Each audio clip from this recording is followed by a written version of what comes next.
Good evening, everyone, and welcome to Bensalem Township Council meeting. Today's date is September 29th, 2020. Before we begin the meeting, I want to make you aware that you can make public comment. We have a number of correspondents that have come into the township at this time, but you can also do an email by contacting us at publiccomments@bensalempa.gov. That's publiccomments at bensalempa.gov. Tonight's meeting, we have in attendance myself, who is council president. I'm Ed Kisselback. Hello, everyone. I'd like you to raise your hand as I introduce you so we know who you are. We have the vice president of council, Joseph Polari. Joseph, how you doing? We have Joseph Knowles, our council secretary. Okay. We have Jesse Sloan, our council member, and we have Ed Tokmajian, also a council member. Also in attendance, we have Russ Benner, our township engineer. We have Debbie McBreen, our council clerk and recording secretary. I don't know if Quentin Neron is here yet, but he's usually a member. And then we have Joe Pizzo, our township solicitor. I'd like to begin the meeting by asking everyone to please rise for a moment of silent meditation or prayer, followed by the Pledge of Allegiance.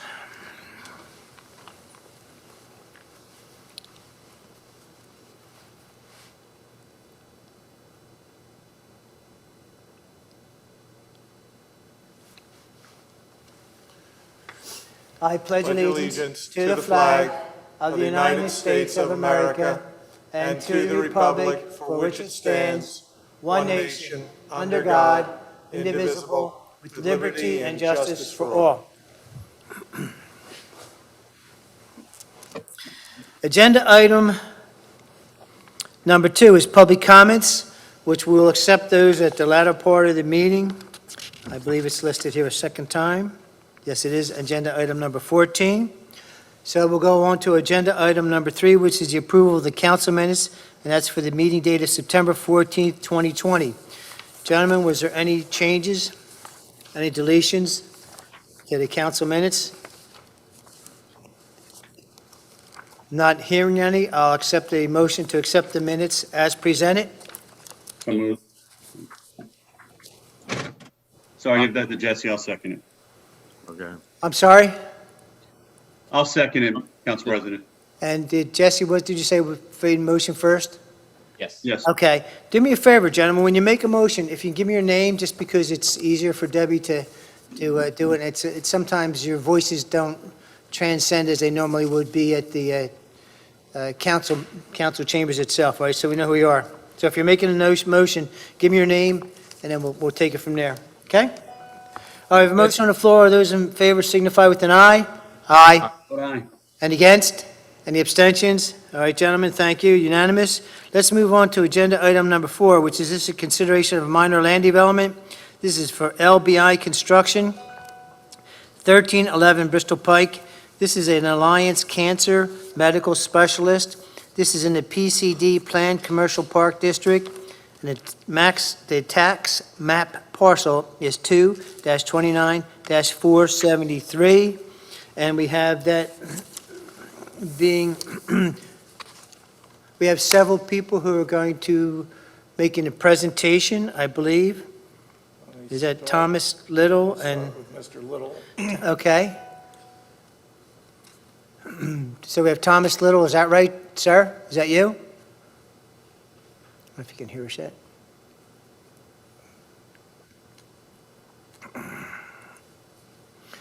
Okay.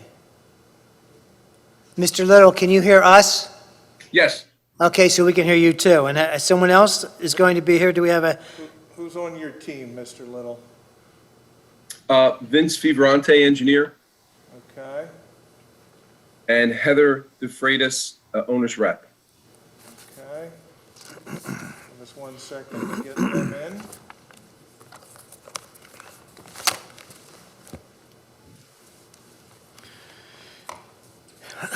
gentlemen, this is a minor land development. I think we all know the location of this.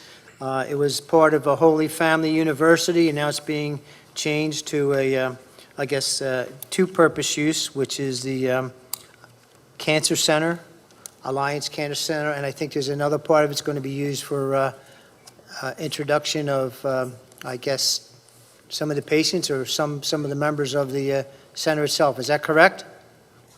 About half the building is going to be the cancer center. The other half is currently unoccupied, Okay. future tenant space. All right, so it's for a future, nothing, it has been determined at this time. All right, No, they're talking to the company LabCorp, who would do the testing of some of the medical results, I guess, for some of the people. I don't know that they're finalized yet, but they're talking about taking 1,500 square feet. It's a real small part. It's not final.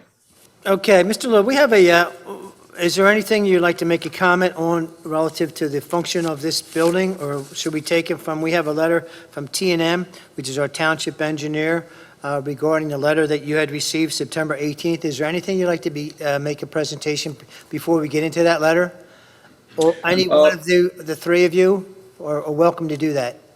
Okay, I can go over the site work if you will, and then we can go over the letter. We did review the letter. It looks to me as though most of it's a will comply. We have 3 waivers we'd like to request, and then there's a couple discussion items, maybe 10 items that maybe merit a little discussion, and the rest are will comply. I think it might be best if I just briefly go over the record plan, just to show you the scope of the minor land development, and then we can get into the T&M letter. Okay, and your name is? Vince Fioravanti, we prepared the plans that are before you tonight, site Thank you, plans. Vince. All right, you have the floor. Okay, I'm going to try to share the screen here. I guess I have to be enabled to share.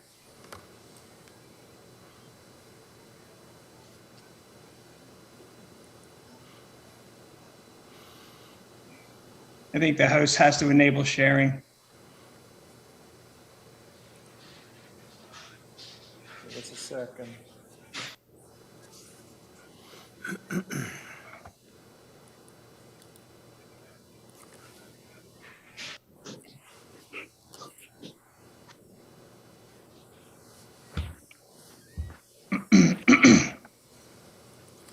Bob? What do I need to do to allow him to share? Okay.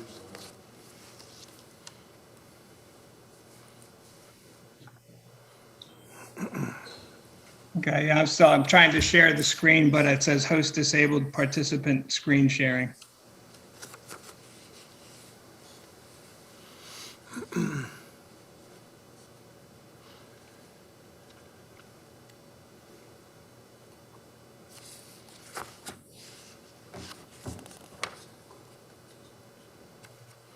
While you're looking at that, there was zoning ordinances, Chapter C, in this letter we're talking about. Mr. Little, is there any, you complied with all the numbers and the zoning ordinance, is that correct? If it's okay with you, Councilman, I think that should be answered by our engineer, Mr. Yes. Fioravanti. And I can take care of that. If you'd like, I can go through the letter without the exhibit, because I won't be able to share it unless it's enabled.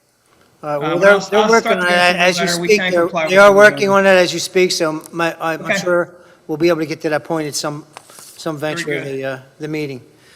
All right, then let's do it this way. If you'd be kind enough, let me take C, Chapter 232, zoning ordinances.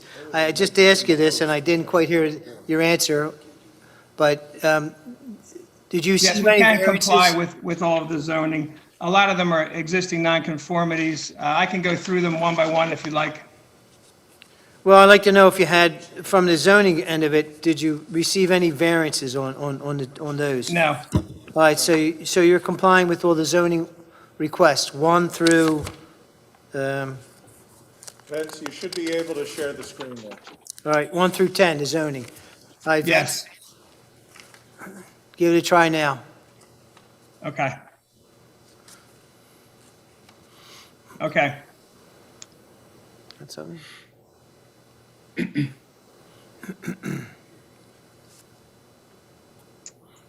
Okay, can you see the exhibit that I have on the screen?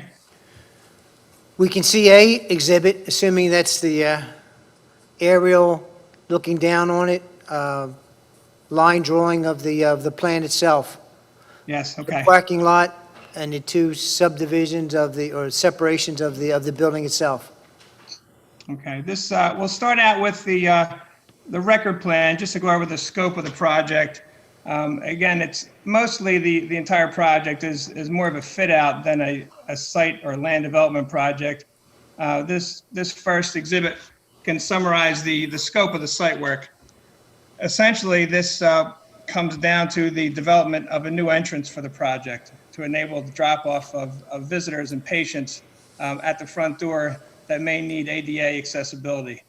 So as you can see, the shaded areas are actually areas where paving will be removed and the impervious surfaces will be decreased. And that's essentially the scope of the project is ADA improvements, creating a new drop-off. We have some landscaping proposed where trees were removed and new striping and ramps, et cetera, but essentially limited to the impervious areas around the building. And most of it is removal, with the exception of the driveway ramp for the vehicles. This is the permit plan. I'll switch basically to the existing features plan just to show you what we started with.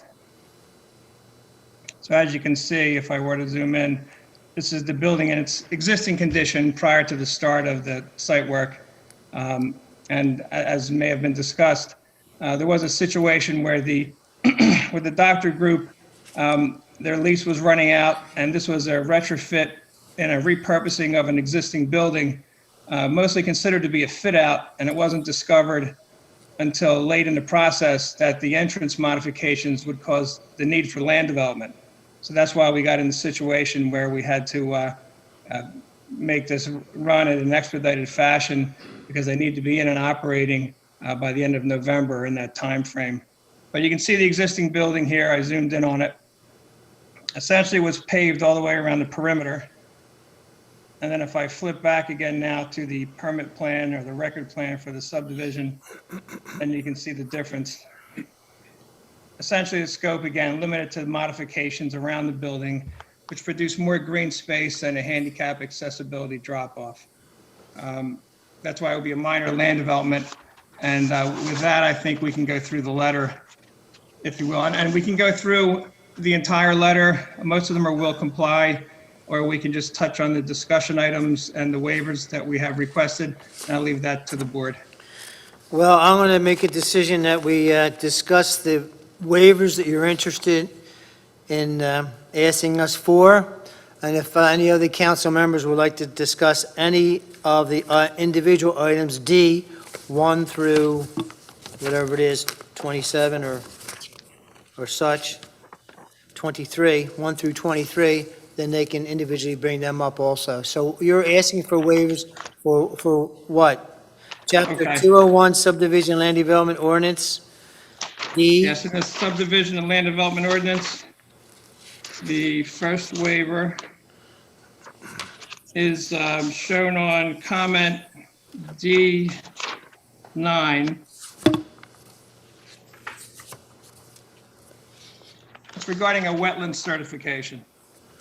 In accordance with subdivision and land development ordinance 201-41D15, a wetland certification must be placed on the plan. Certification will state whether there are no wetlands or there are wetlands on the site. We're requesting this waiver just due to the nature of the project and the limit of disturbance. And as we went through on the record plan, most of the disturbance here is limited to the removal of asphalt in the immediate vicinity of the building. And it just seemed to me that we wouldn't require, or that the wetland certification would be non-applicable to this project. So we would like to request that waiver. Okay, your next one? The next one, waiver number 2, is comment number 15. Comment number 15, according to the SALDO section 201-106C10B, the following standards are used to guide the number, not the spacing or location of trees. Subdivision and land developments, 10 trees per acre of gross site area, plus 1 tree for every 5 parking spaces. With this project, 10 trees per acre would be 47.6 trees. and 1 tree for every 5 parking spaces would be approximately 65 trees for a total of 113 trees. So we would like to request a waiver of that. Again, it's an existing non-conforming situation where most of the site was paved literally to the boundary of the lot. We are increasing the green space and reducing the impervious. We're planting 8 trees in the islands that we create. And the applicants will be doing some landscaping in those green areas. They have a landscape architect that's working with them. So they are trying to beautify the area. But we do request a waiver of the 113 trees. I don't think we could literally fit them. All right, so if we agree to grant a waiver for that, you would be willing to either add the X amount of dollars, which is per tree, determined by the our township solicitor, it's already a set figure, or donate the same amount of trees that was required by the ordinance into our tree bank. Is that correct? Yes. Okay, so it's either a financial difference or the amount of trees being donated. All right, what's your next waiver? The next waiver is comment number 17. And this has to do with the requirement for sidewalks along streets. There are currently no sidewalks along either side of Biddle Lane. There are existing sidewalks along Bristol Pike. The applicant requests a waiver. Please note a fee in lieu of sidewalks will be required per section 201-111 lowercase I. In this situation, Biddle Lane, if you can still see the exhibit, there are no sidewalks along Biddle Lane, and it would be difficult to install them. With the configuration is a little unusual. You can see that along our frontage, we have a swale, there's a decel lane, and there really is no place that would be satisfactory for the installation of a sidewalk, nor is there a sidewalk between us and Bristol Pike. And I think the sidewalk will be difficult on that property as well. I did walk it and look for it, but it would require removal and regrading and tree removal. So we are requesting a waiver of sidewalk as well. Now, you're in the rear of that parcel, is that correct? Yes. And I have to ask Russ, would their assessment be correct on that, especially concerning stormwater management and how the water flows down that street? Because I know it flows at quite a pace sometimes. What would be your, Yeah, in my, my assessment of that would be, I think Vince is correct, and it's difficult to put sidewalk in there. Vince, question for you, did you, and I'm sure you looked on your side of Biddle Lane. My question to you is, would it be possible to go on the opposite side with a crosswalk? And I haven't looked at it, I'm just asking you a question. Yeah, I did, briefly look at it, and I found that it would be difficult on the other side as well for various reasons. And there would be nothing to connect to, and it'd be private properties over there. So I did find it, I did look across the street, and there is nothing to connect to, and it would be difficult as well. I would Our personally concern came defer, as well. I would defer Go to ahead. the engineer's suggestion on this, but I do know there's the flow of water, if that can be controlled somehow, or if that can be addressed, that would certainly be appreciated by all of us on council. And if the sidewalks are not going in, there's still going to be a payment in lieu of the sidewalks, and you would be willing to make that payment, is that correct? Yes, that's correct. All right, and again, Russ, your suggestion is? Yeah, I think it would be easier for the fee in lieu of. Once again, just the concern is there is a SEPTA bus stop up at the intersection, I think, of Biddle and Bristol Pike, and we were hoping to be able to get some people to be able to walk there. But I think the issue of taking the fee in lieu of, and then maybe looking at that in the future might be advisable. Okay, thank you. All right, Vince, your next waiver? I think That was it with the waivers. Otherwise, we agree to comply with the conditions in the letter. So is it 4 of them that you had given me then? 1, 2, 3, and may I make sure?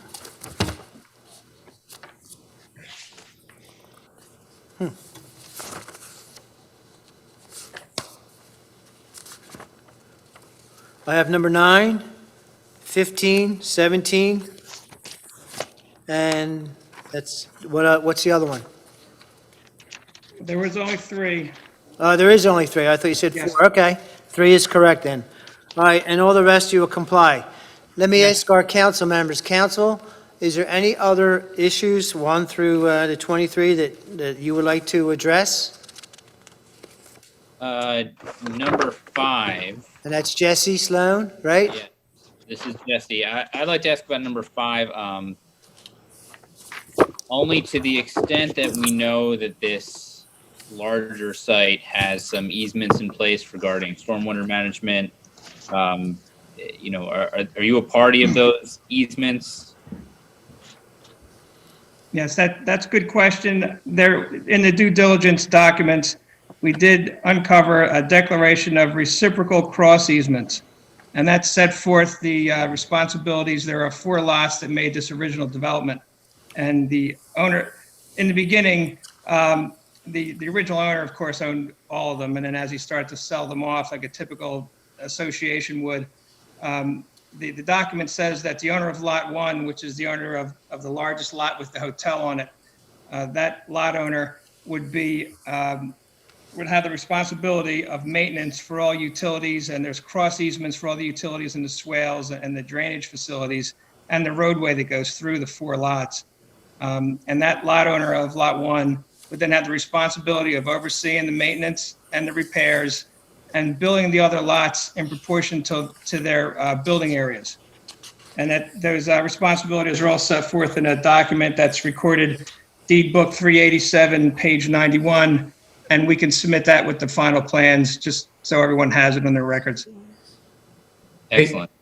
Hey, Vince, one thing on that, I think we would really like to see that, and I'm not saying you have to do the entire document, but somehow document that on the plan.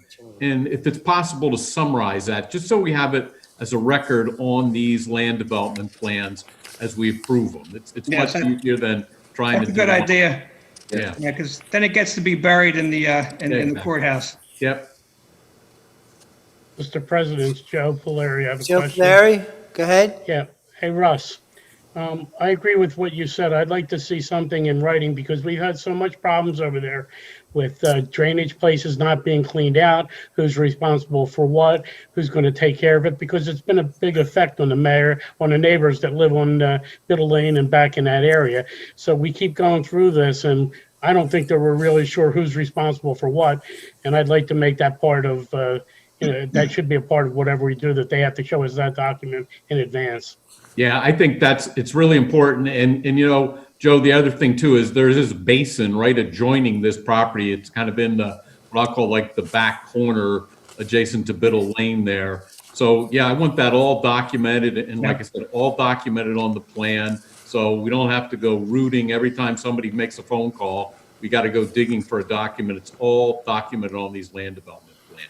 Yeah, and it's good to remind all the lot owners too, so everyone knows that.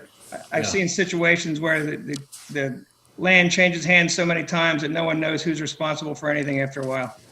And that basin is a big problem back there. That's one of the places that when that's not cleaned out, it overfills and goes back into the neighborhood. And that's just something we need to be good neighbors in all aspects of this and make sure that the people that live there aren't being burdened with something that's not their problem. Absolutely. And Joe, the I- applicant is also going to fix the pylon sign or the billboard sign. They've had it inspected and they have plans to reuse it so that won't be an eyesore as well. Yeah, I think if the new tenant there, the cancer center, which is a great neighbor to have there, can take full responsibility for making sure that basin along there and that drainage along the Biddle Lane is cleaned out. The township can check on it and you guys can check on it, and whether it's the association's responsibility, someone's got to make sure that's maintained and cleaned, and you're going to be the closest one to it. Because if that gets clogged and that gets backed up, that causes a lot of problems for the neighbors there. Right. It's right across the street. Yeah, and they'll be the first ones impacted, so it will be good for the area because they'll make sure it's clean. For exactly what Joe said is exactly why I'm saying document needs to be in Russ's hand in the township building, spelled out who's responsible for what, because we've had too many problems with it in the past, and it's time to make sure we take care of the people that live there. Absolutely. All right, gentlemen, are there any other points on Mr. Section D? Mr. Kisbeck, Ed took me, and I have two items. Edward, go ahead. Yeah, one item, Russ, can you confirm there was, in that section, there was a question in terms of number 5 and number 9 related to parking and the discrepancy between the medical use versus professional or office? Has that been clarified? Yeah, I'm assuming Vince, with his comment that he's going to comply with everything other than the waivers, is going to clarify that on the plan per our comment. Yes, and I can do that as well. Regarding that, there was one note on the top of the plan that looked at the new tenant as a related medical tenant, but then we really don't have an idea of who the tenant is, and so we've changed in the calculations to have it as office professional for now, since we really don't know who it's going to be. And office professional is 5 spaces per 1,000, and medical is 10 spaces per 1,000. And so we have that right now as a vacant space, and we'll have to deal with the parking calculations for the new tenant when the new tenant presents itself. But right now, we do have plenty of parking. If we hold it out as office professional, which is what we're looking at now, then we have 73 extra spaces. Our requirement is 250, and we have 325 or 323. So that we're going to, right now, we're holding it out as office professional. And then in the event that a different user comes in and would require additional parking or a different parking ratio, then we'll have to address that when the time comes, and that space could be empty for a while. So we're going forward with it as a professional office. So I have to change that one note, and the calculations otherwise are compliant. Yeah, Vince, and I just want to, for the comment, I just want to make sure it's clear, when this, if the cancer center's in there and somebody comes in and are evaluating that leftover space, we know exactly how it's going to relate to what's out there for parking. That's the important part of that. Yeah. And one other item too, Russ, I just wanted to get your opinion on that island that's out in the middle of Biddle Lane. It seems kind of awkward, especially when you're trying to make that left-hand turn lane. You're forced into that island, and it doesn't even appear as if there's spaces for 2 cars to back up within that left-hand turn lane inside that island. Just to get your feedback or thoughts on that. Yeah, I haven't, Biddle Lane. Yeah, right there. Yeah, that.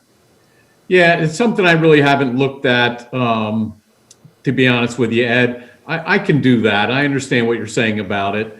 We kind of didn't look at it in context of this development because of their access point, but I'll look at it. And I think I looked at the TPD letter. I don't know if they raised a question, but I think it's a good point to look at. That's all. We'll take a look at it. Yep, great. That's great. Thank you very much. Appreciate it. I'd like to go back to the parking situation. If you're going to figure out parking based upon the 2 uses, I would like to see it based on the use of the 10 per, so that we won't run into problems later that you get the okay for this and then come in with another medical and you're really pushing it on the number of spaces.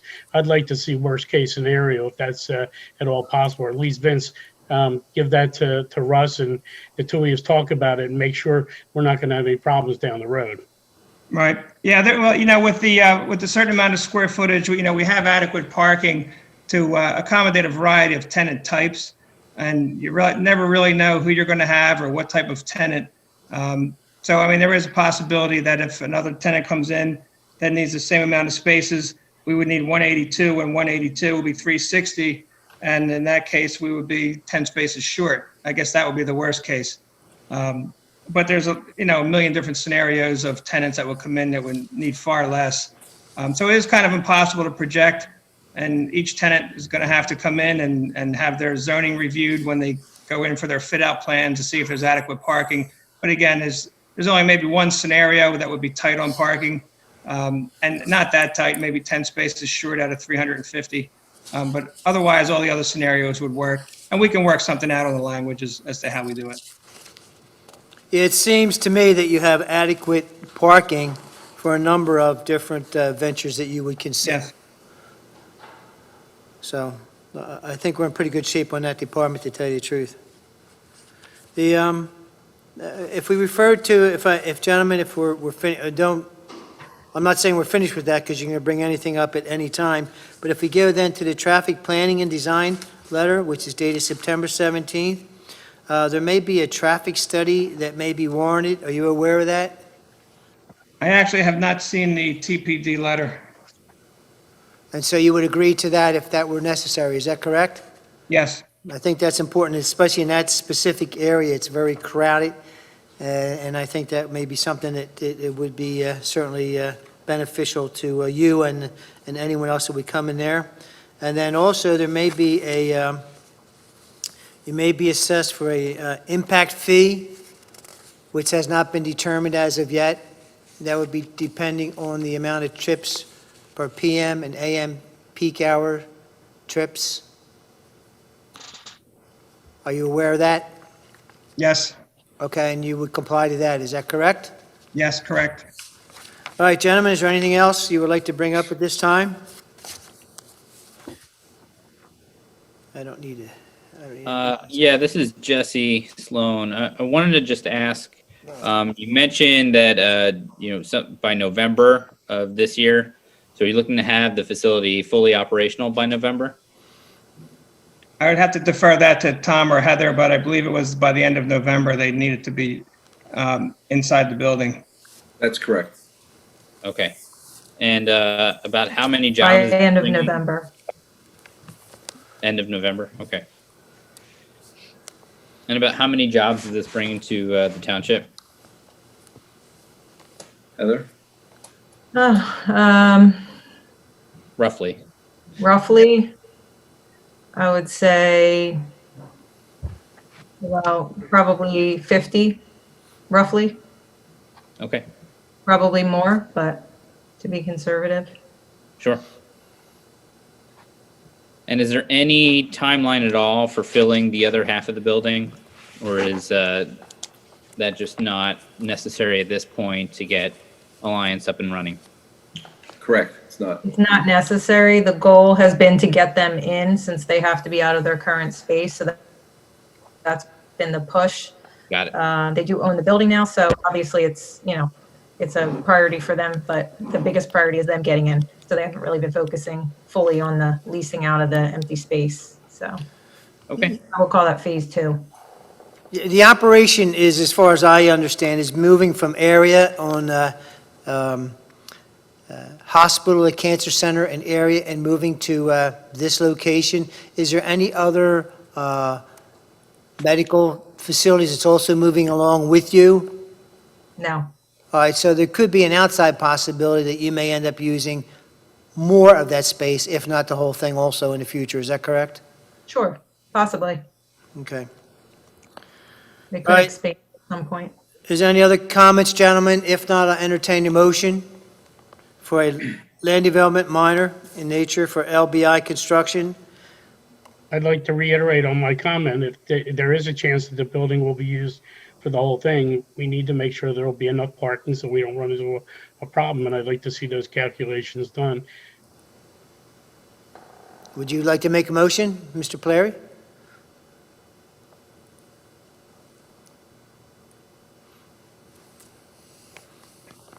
All right, Mr. Kisselbeck, I'll make a motion that we approve the minor land development for LBI Construction, 1311 Bristol Pike, tax parcel 02-029-473, for the Alliance Cancer Center. Joe, you're going to have to help me out with the other things that we have, the waivers and so forth, because I don't have them written down. Certainly. My expectation, Mr. Polari, is that based on the questions and conversations thus far during the hearing, that your motion, you would want it to include that the applicant will comply with all of the zoning items set forth in the September 18, 2020 Engineers Review Letter from Russ Benner. And those zoning items are set forth in section C, paragraphs 1 through 10. And the applicant has already indicated that it will comply with all of those zoning comments. As to section D of Mr. Benner's letter, the applicant will comply with paragraphs 1 through 8, that the council will grant a waiver from the requirements of paragraph 9, that the applicant will comply with paragraphs 10 through 14, that the council will grant a waiver from the requirements of paragraph 15, that the applicant will comply with paragraph 16, that a waiver will be granted from paragraph 17. That waiver will be conditioned upon a payment of a fee in lieu of the required sidewalks in an amount to be determined by the township engineer as to what that fee will be based on the cost of construction of those sidewalks. Paragraphs 18 through 23 of Section D are all will comply items, and paragraphs E and F, all of the paragraphs set forth in those two sections, are also will comply items. In addition to that, the applicant will also comply with all of the comments set forth in the September 17, 2020 review letter of traffic planning and design, the township's traffic engineer, and those would be paragraphs 1 through 13 of the plan comments, as well as paragraph 1 having to do with the traffic impact fee and the traffic study comment that Mr. Kisselback touched upon earlier during the meeting. Again, the applicant has indicated that all of those items that I've indicated are will comply items are in fact will comply items. Is that correct, Mr. Fioravani? Yes. In addition to that, a note will be added to the plan referencing the declaration of reciprocal cross easements that apply to all of the lots set forth on that group of properties there. That will be noted on the plan, as well as the applicant's requirement that it will, or a note indicating that the applicant is subject to and will comply with all of the items set forth in that declaration of reciprocal cross easements. I believe those are all of the items. And then, Mr. Polari, the comment that you had regarding parking, I believe would be covered in the section, the comments from section C having to do with zoning. But if there are additional terms or conditions that you'd like to have part of your motion, now would be the appropriate time. Yes, I would like to add that I'd like to see calculations based upon the whole building being used for the same use, because it's going to take more spots, just as a buffer to make sure that we have them, and also that you will comply with the fire marshal's report, everything that they need done for the safety of the building. Hey, Joe, I just wanted to clarify on D15 that the applicant has agreed to either pay for trees that are short or contribute to the tree bank as determined by our township engineer. Yeah, we can add that in the sidewalks, that they agree to pay that in lieu of also. And if there's any impact fee, that'll be paid also. And then submitment of the easement, the cross easement for the property. Can add that also. Thank you, Jesse. Yeah. That's my motion. Hey, I'll second the motion. All of those items are agreeable, Mr. Fioravani? Yes. All right, we have a motion on the floor. Joe Knoll, second. Joe Knowles, second motion. Any additional discussion? Not hearing any. All those in favor signify with an aye. Aye. Aye. And against? The abstentions unanimous. Thank you, gentlemen. Welcome to Bensalem, and I think you'll Welcome, enjoy thanks. your stay here, Thank you, gentlemen. especially compared to Thank you very much. place up the street. God bless you for your work, too. Good luck to Thank you. you. Thank you. Thank Thank you. you. All right, make sure I get this right. All right, let's take a second to regroup. All right, we're going to get our pictures back in order so we know who we are. All right, I'm going to let, what's the next item? Is it It's the it's Cantec? All right. medical marijuana. While Cantec. you're announcing that, I'll let Mr. McHugh in. Okay. The agenda item number 5 is consideration of application. This is for a conditional use for medical marijuana dispensary. And this is Cantec PA LLC, and the location is 3805 Neshaminy Boulevard, medical marijuana dispensary. Zoning classifications HC1, this is a highway commercial, and the tax map parcel is 2-98-95. Mr. McHugh, who would you have as part of your team for this hearing this evening? I would have Danielle Alvarez-Wolf, Aaron Epstein, and Kevin Tatlow. I'm sorry, what was the third name? Kevin Tatlow. Okay. And then I don't know, possibly Raj Mukherjee may be in the waiting room. I'm not sure if he's joining, but he's not a witness. He would just be a representative watching if he's there. There's a fourth person in the waiting room who is identified only as iPhone 2. So I am reluctant to admit anyone who I can't identify. If you want to verify if iPhone 2 is the person you're waiting for, I'll be happy to admit them. Otherwise, for security reasons, they're not. Understood, Mr. Paiso. Danielle or Aaron, do you know if Raj was planning on joining the link? Danielle, you're muted. Sorry about that. I believe he is. If that cell phone is ending in 4000, that would be Raj Mukherjee. There was a Raj, no, it's not, because Raj has just shown up on the waiting room separately, so I don't know who iPhone 2 is.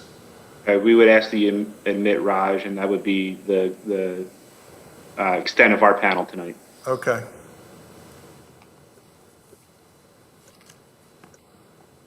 Very good.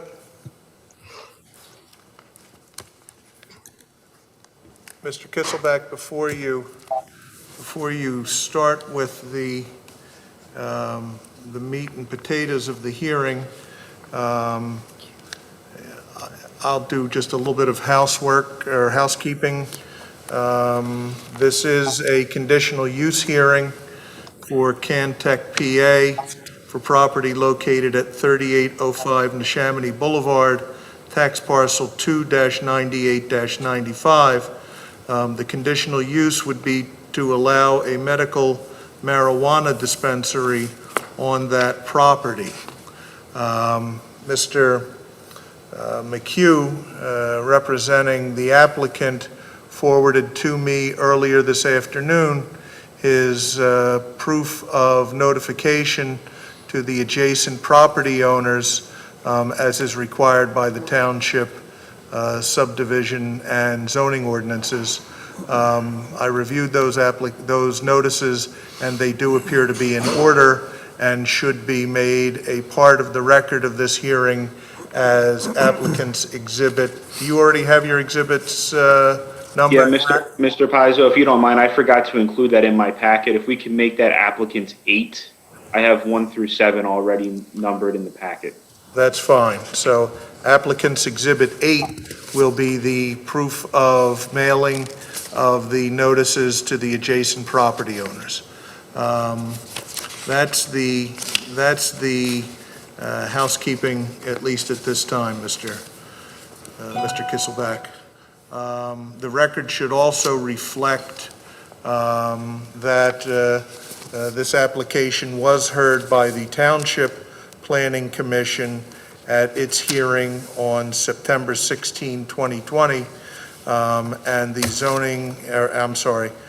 Township Planning Commission did recommend to the Township Council that it deny the conditional use application.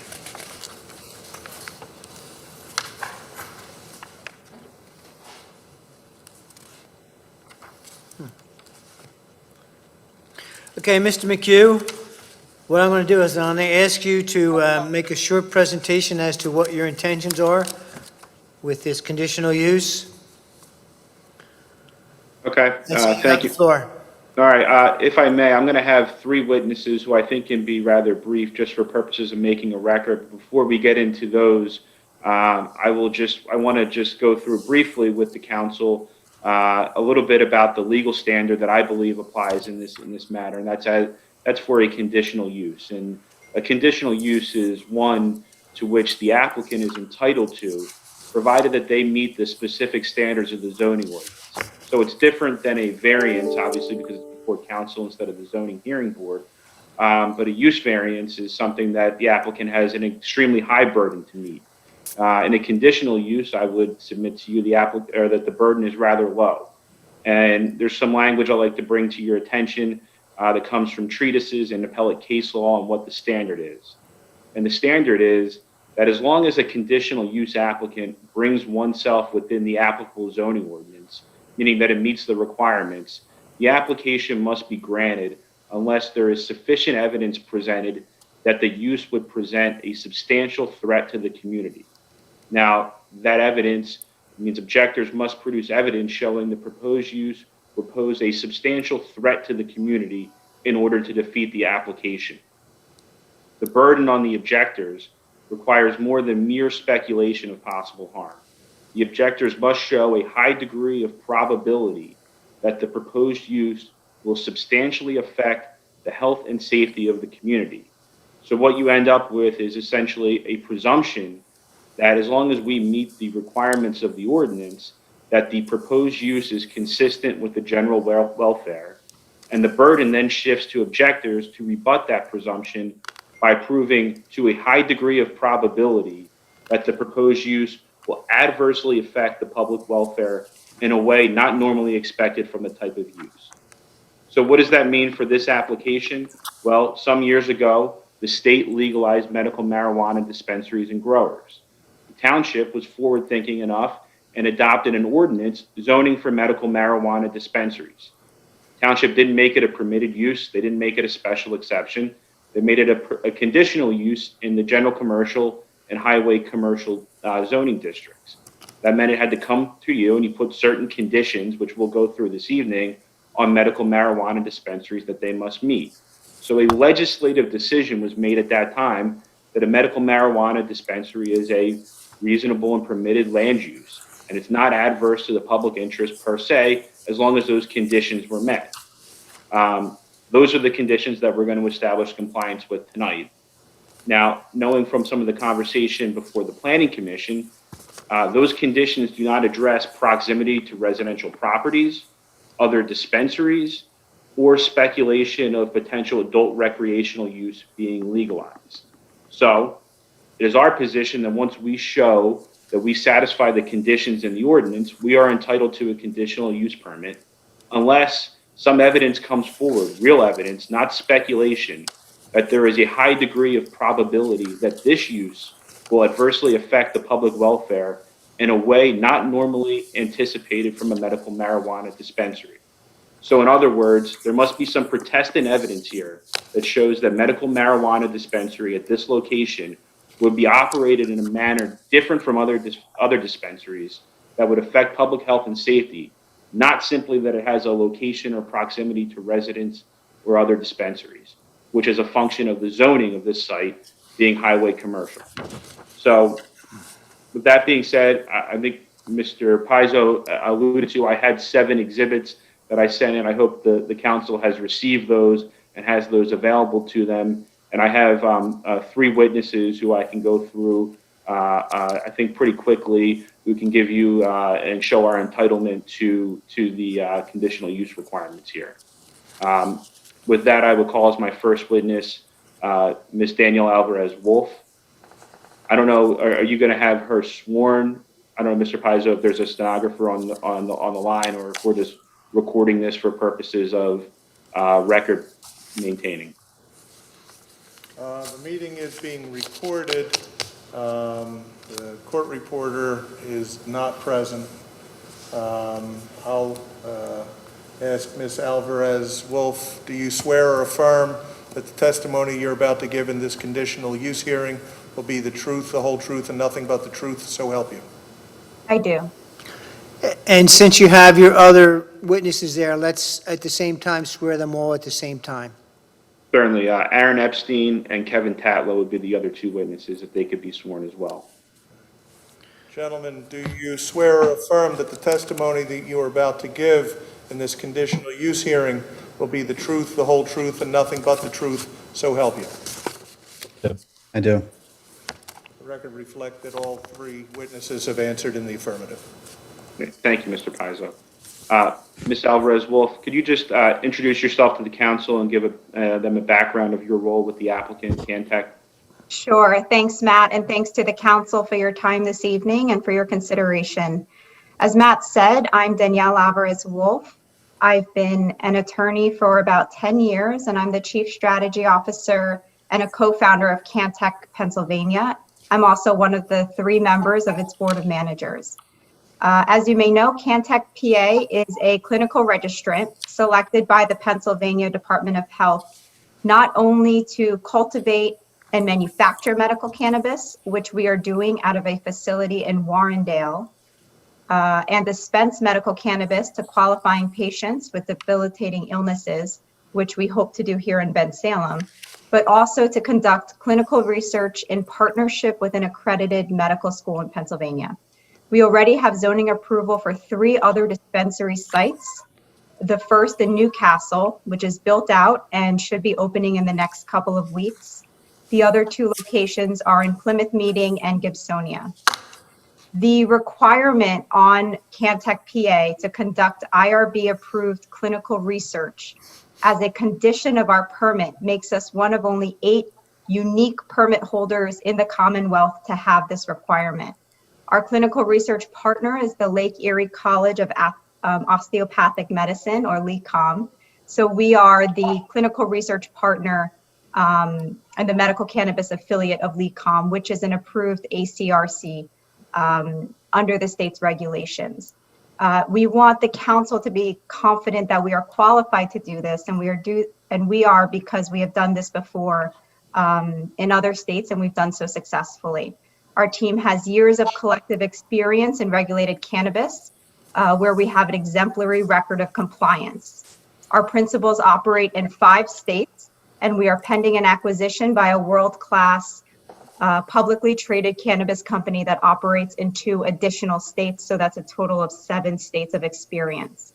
Cantec PA's leadership team includes physician researchers, seasoned healthcare attorneys with experience in regulatory compliance, and multiple veterans of the armed forces. Our chief strategy officer is John Bay. He is a retired Pennsylvania State Police captain, former chief of police in Middletown, and chief master sergeant in the United States Air Force and the Pennsylvania Air National Guard.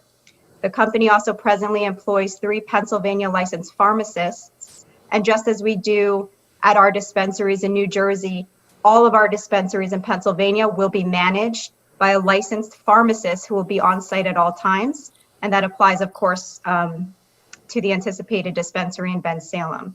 So that's all to say that we have the experience and track record to turn the former TD Bank site, which has, as I understand, sat vacant and has not contributed to the Bensalem economy in recent years, into a center for excellence in medical research that will help sick patients obtain compassionate relief.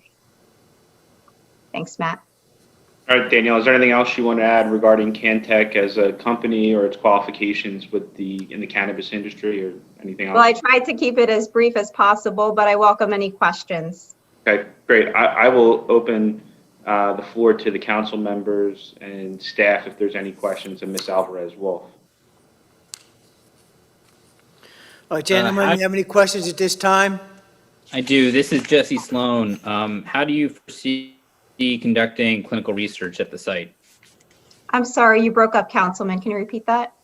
Yes. How do you plan on conducting clinical research at the site?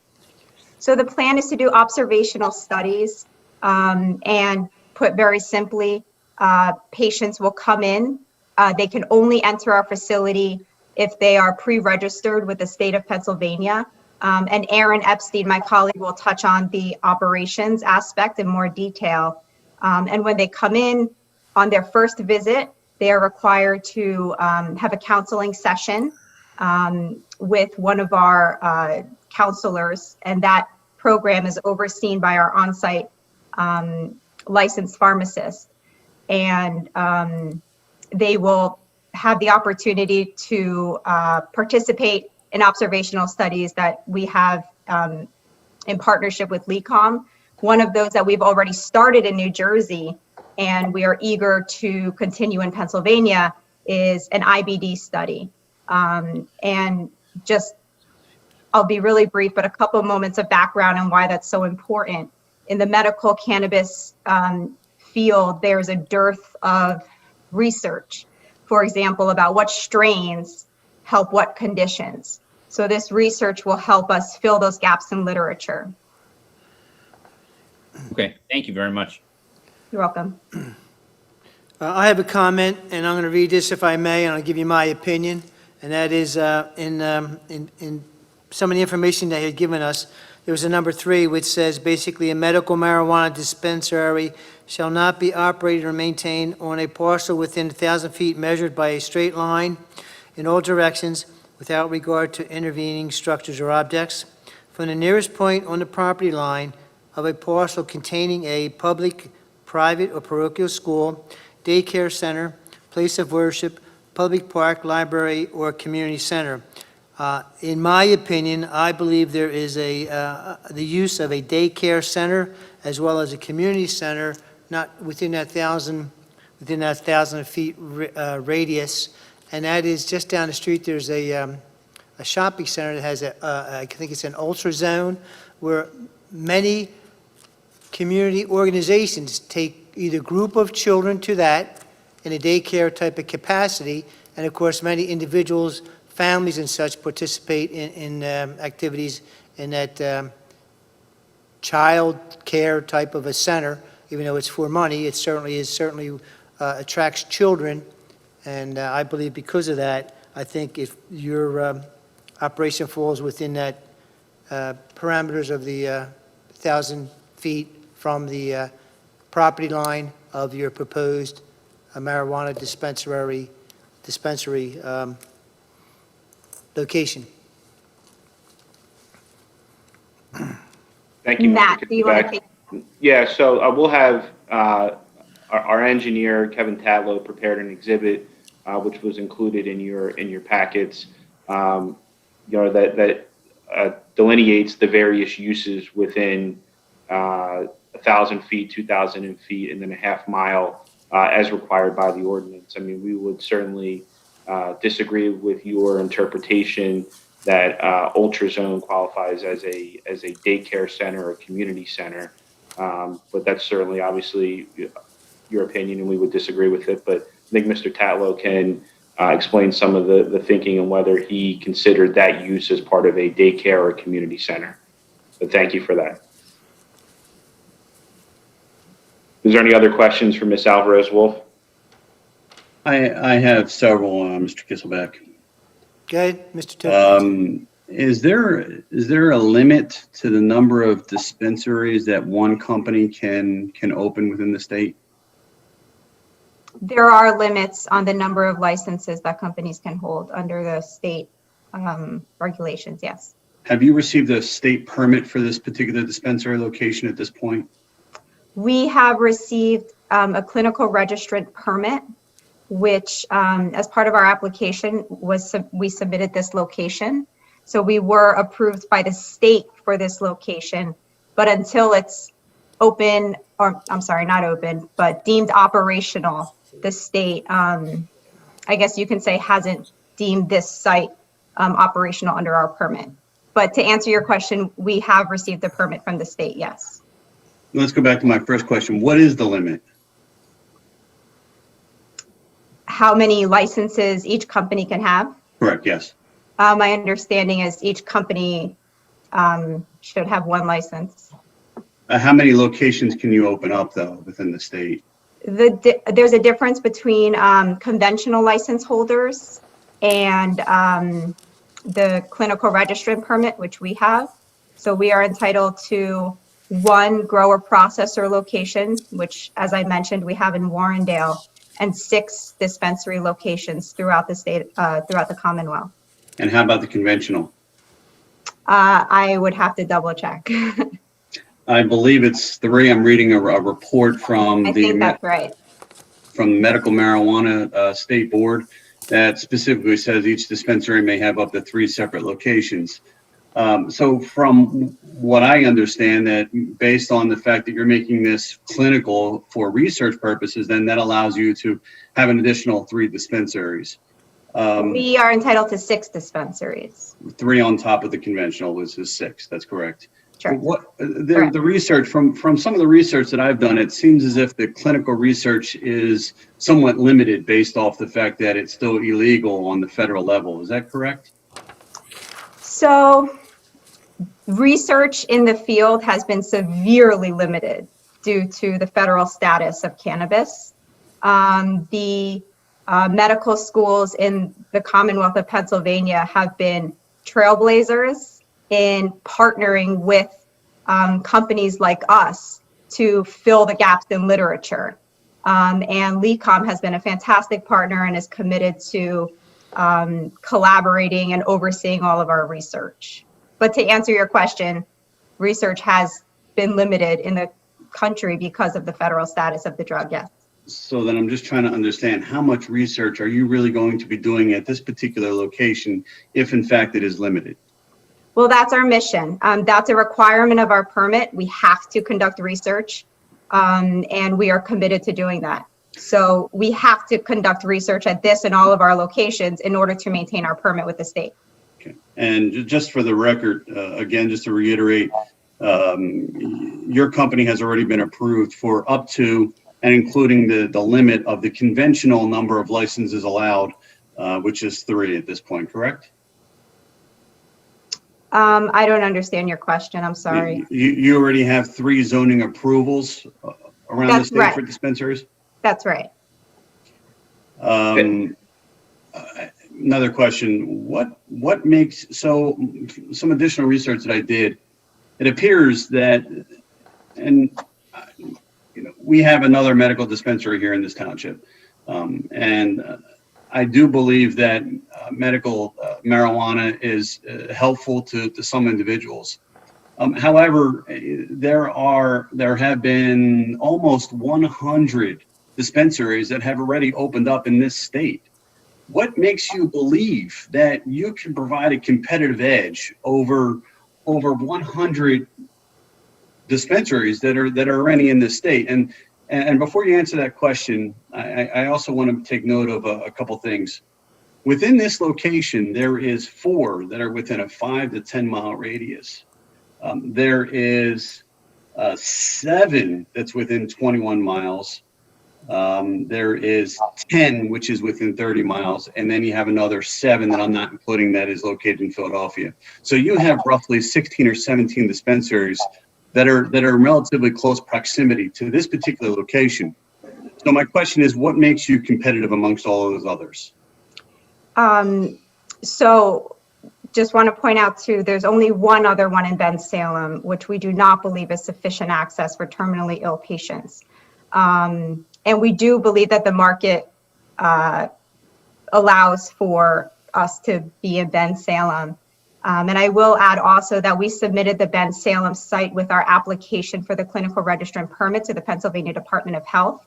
And they determined, with the other location in Bensalem, that it was a suitable location. And they have obviously the survey of all the locations throughout the state. However, I will agree with you in philosophy to the extent that there should be a statewide limit on permits in the state, and it should be strictly regulated and controlled, of course. But I do believe that the market allows for us to give an alternative, a choice for patients in the area that we believe they so need. Okay, but I certainly appreciate your comment, Ms. Alvarez, and I agree with you. I think there should be a limit because, yeah, it gets to the point where do you question the market becoming oversaturated with a product that is really deemed as for medical purposes, if you will? We're not talking about someone going into a local Walmart and picking up any particular household item that they need. So in terms of competitiveness, you're right down the street. We're proposing to be right down the street from another medical dispensary. And I'm just trying to understand how is your product more improved than the one that they're selling literally next door to you? Well, we do pride ourselves on the quality of our product. We do believe we offer a better service than our competitors. And we do think it's important for the patient, who's the consumer in this circumstance, to have choice. And we are a different kind of licensee. We are a clinical registrant. We are committed to performing clinical research. We're overseen by a medical school, which the other dispensary is not. So I do believe it's a different experience for the patient.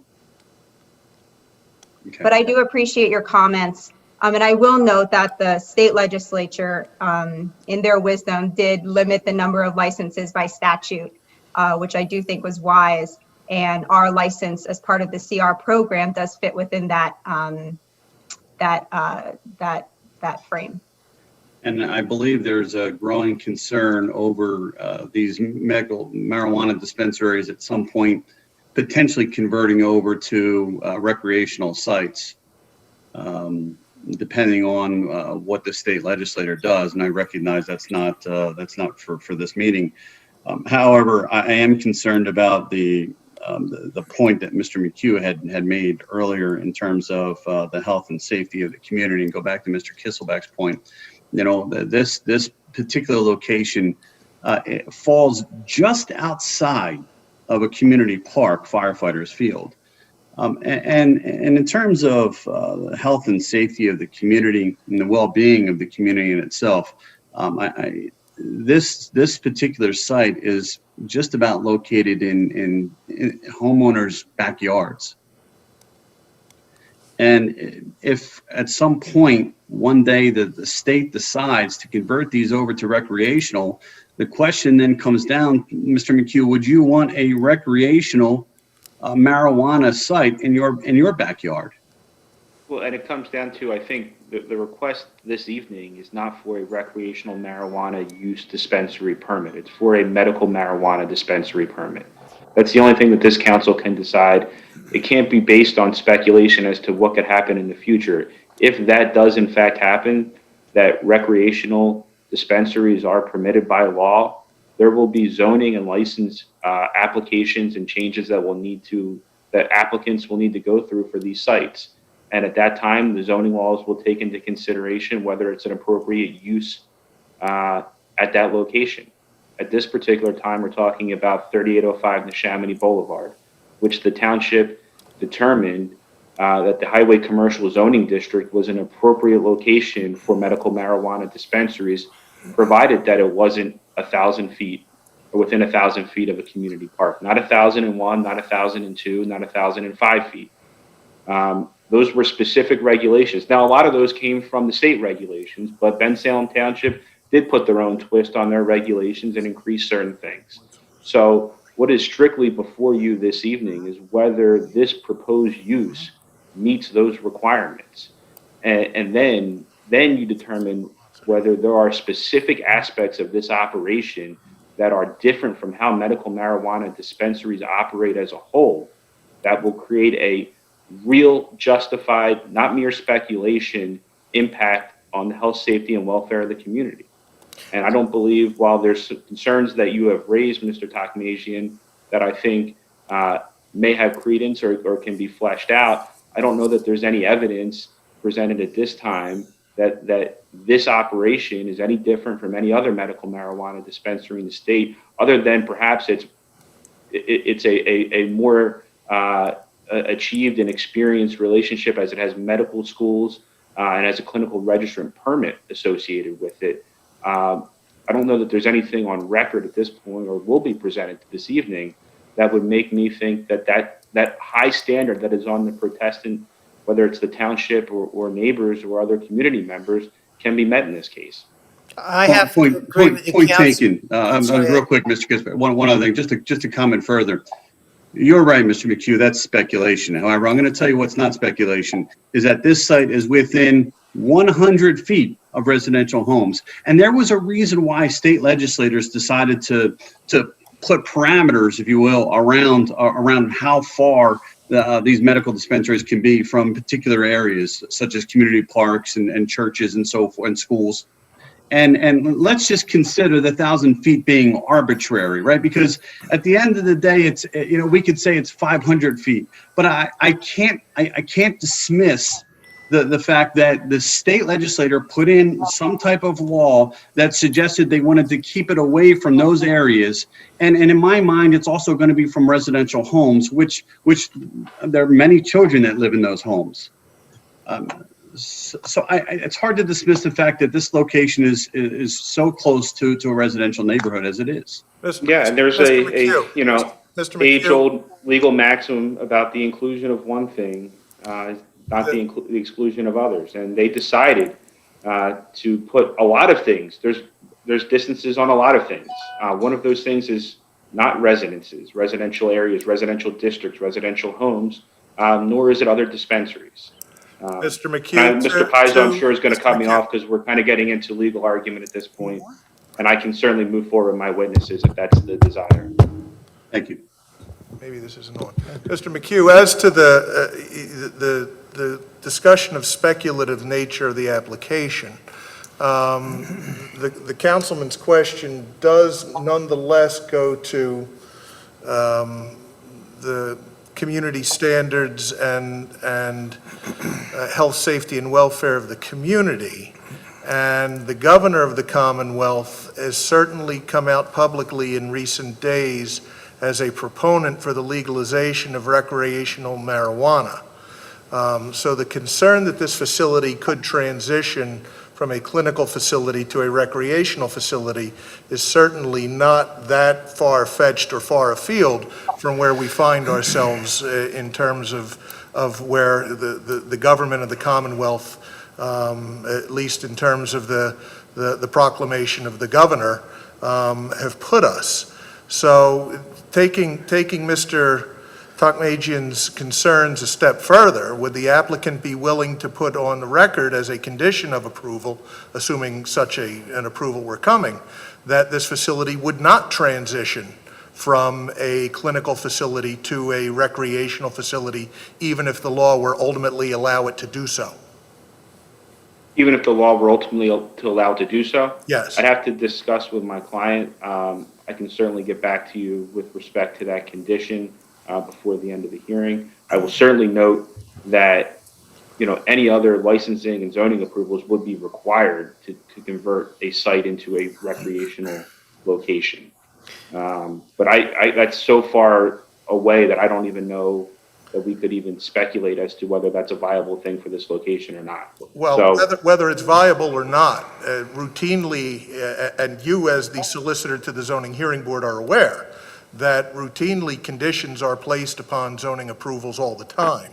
No, I certainly agree, and that's one of the reasons for conditional uses being made conditional uses instead of permitted uses. So I do agree with you. That's something that the council has within their power to limit and place those I think you restrictions. dismissed one thing that all of us as council members are certainly interested in, and I think you presented this as an objective presentation where we have to look at it as a very subjective presentation and look into the future and see what could be happening to it. I agree with the fact that the second pyramid of separation of the firefighters' field was at the 2,000 perimeter as opposed to the 1,000, but that is certainly close to this location, which is a field within itself. And we look at this as far as the future, what could happen to it, and I had the same question as to if this is indeed, because it's the only show in town, which is medical marijuana, if that does transcend into legalization of recreational marijuana, which certainly seems to me to be the future of Pennsylvania, as the lieutenant governor is promoting that in a proficient way, I should say, that I think that very well could be a reality in the near future. And I would have the same position that Mr. Paizo just presented, that if this were even being considered, that should be, because that's your presentation to us tonight, that should be your only reasoning for promoting it is for medical reasons, not for recreational reasons. And I would have a concern with that being so close to the vicinity of another facility, so close to the homes, so close to a daycare, what I consider to be a daycare business, just down the street, that this would have a detrimental effect on the future of Bensalem, and that's what we're concerned about, is the future of Bensalem. And you're concerned about what can be done today. Right, and so certainly, Mr. Kisselbeck, I understand your comments. The approval that we're seeking tonight is a medical marijuana dispensary permit. So even under just the strict terms of the zoning ordinance and the approval that we're going for, and this would be speculation on my part, but knowing the way that this township operates, I would imagine if there was a recreational element introduced by state law, that the township would, the same way they had the foresight to zone for medical marijuana, would similarly zone for recreational marijuana dispensaries. And maybe general commercial and maybe highway commercial would be those spaces, but maybe they wouldn't. I don't know what you would do with those. So But there's you also have the it's very, opportunity of it being grandfathered back into it, so. well, I think that's an issue that I don't know that we would be grandfathered, but that's certainly a determination from the solicitor and from the zoning officer. But at this point, I understand that the board does have, or the council has the ability to impose conditions on a conditional use approval if they so choose. If they believe that is one that is reasonable and necessary, that may be the case. But I can't speak to the speculative nature of what will happen when or if recreational dispensaries are ever permitted by law in Pennsylvania. All right, are any of your other witnesses, are they interested in saying anything at this time? Yeah, I just want to go through, I have the two witnesses that I want to go through the requirements in the ordinance, just line by line, if I may, just to make sure the record's clear that we meet those. Mr. Epstein, Aaron Epstein, I'll call him now. He was previously sworn. Aaron, I think if you could just identify yourself and give the council your background as part of Cantec. Hi, my name is Aaron Epstein. I serve as COO of Cantec, PA. I've been operating, I'm an attorney by trade. I've been operating cannabis facilities for about 5 years now. And I oversee operations in New Jersey and Delaware. As we can tell, the council is very much learned in the operation of medical marijuana dispensaries, but if you could just give a very brief overview as to how a medical marijuana dispensary operates, how it particularly will be operated at this particular site. So very briefly, the facility itself will only be accessible to registered patients in the state. Essentially, patients would have to present their card at the outside of the facility. At that point, they would be allowed to enter the facility, in which their current recommendation by a physician would be reviewed by a licensed pharmacist in the state, who has to be present at the facility at all times. At that point, if it's active, they would be dispensed cannabis. In addition to that, there will also be, according to our SOPs, armed security on site at all times the business is open. Okay, I want to just go through with you some of the requirements that are set forth in the township ordinances, which are also, many of which are found in the state law, but just confirm with me that this application in this particular location will comply with those requirements. The first one is that a dispensary shall provide proof of registration with the Department of Health, or proof that registration has been sought and is pending approval, and shall at all times maintain a valid, accurate, and up-to-date registration with the Department of Health. Will you comply with that requirement? Yes. And should the registration be denied or revoked at any time, any township approval shall become void immediately. Do you agree with that? Yes. And A medical marijuana dispensary may not operate on the same site as a facility used for growing and processing medical marijuana. Do you agree with that? Yes. Number two, that a medical marijuana dispensary shall at all times operate in compliance with all Department of Health regulations pertaining to such facilities. Do you agree with that, that you will comply with that requirement? Yes. We're going to skip number 3, 4, and 5, which will be handled by Bowler Engineering. Number 6, that the medical marijuana dispensary must operate entirely within an indoor, enclosed, and secure facility. Do you agree with that? Aaron, can you just respond? And that there will be no exterior sales or sidewalk displays that will be permitted. Do you agree with that? Yes. And no drive-through services shall be permitted. Do you agree with that? And no outdoor seating areas shall be permitted, and the use cannot be advertised on radio or television. Do you agree with those requirements? Yes. Comply with those? Yes. Number 7, that a medical marijuana dispensary shall be limited to the hours of operation, not earlier than 7 a.m. and not later than 10 p.m. Do you agree with that requirement? You'll comply? Yes. Number 8, that the medical marijuana dispensary shall submit a disposal plan to be reviewed and approved by the township. Did you submit a disposal plan in connection with this application? Yes, we did. That was reviewed by the township, and a review letter was issued on that, and it was subsequently revised. Is that correct? Yes.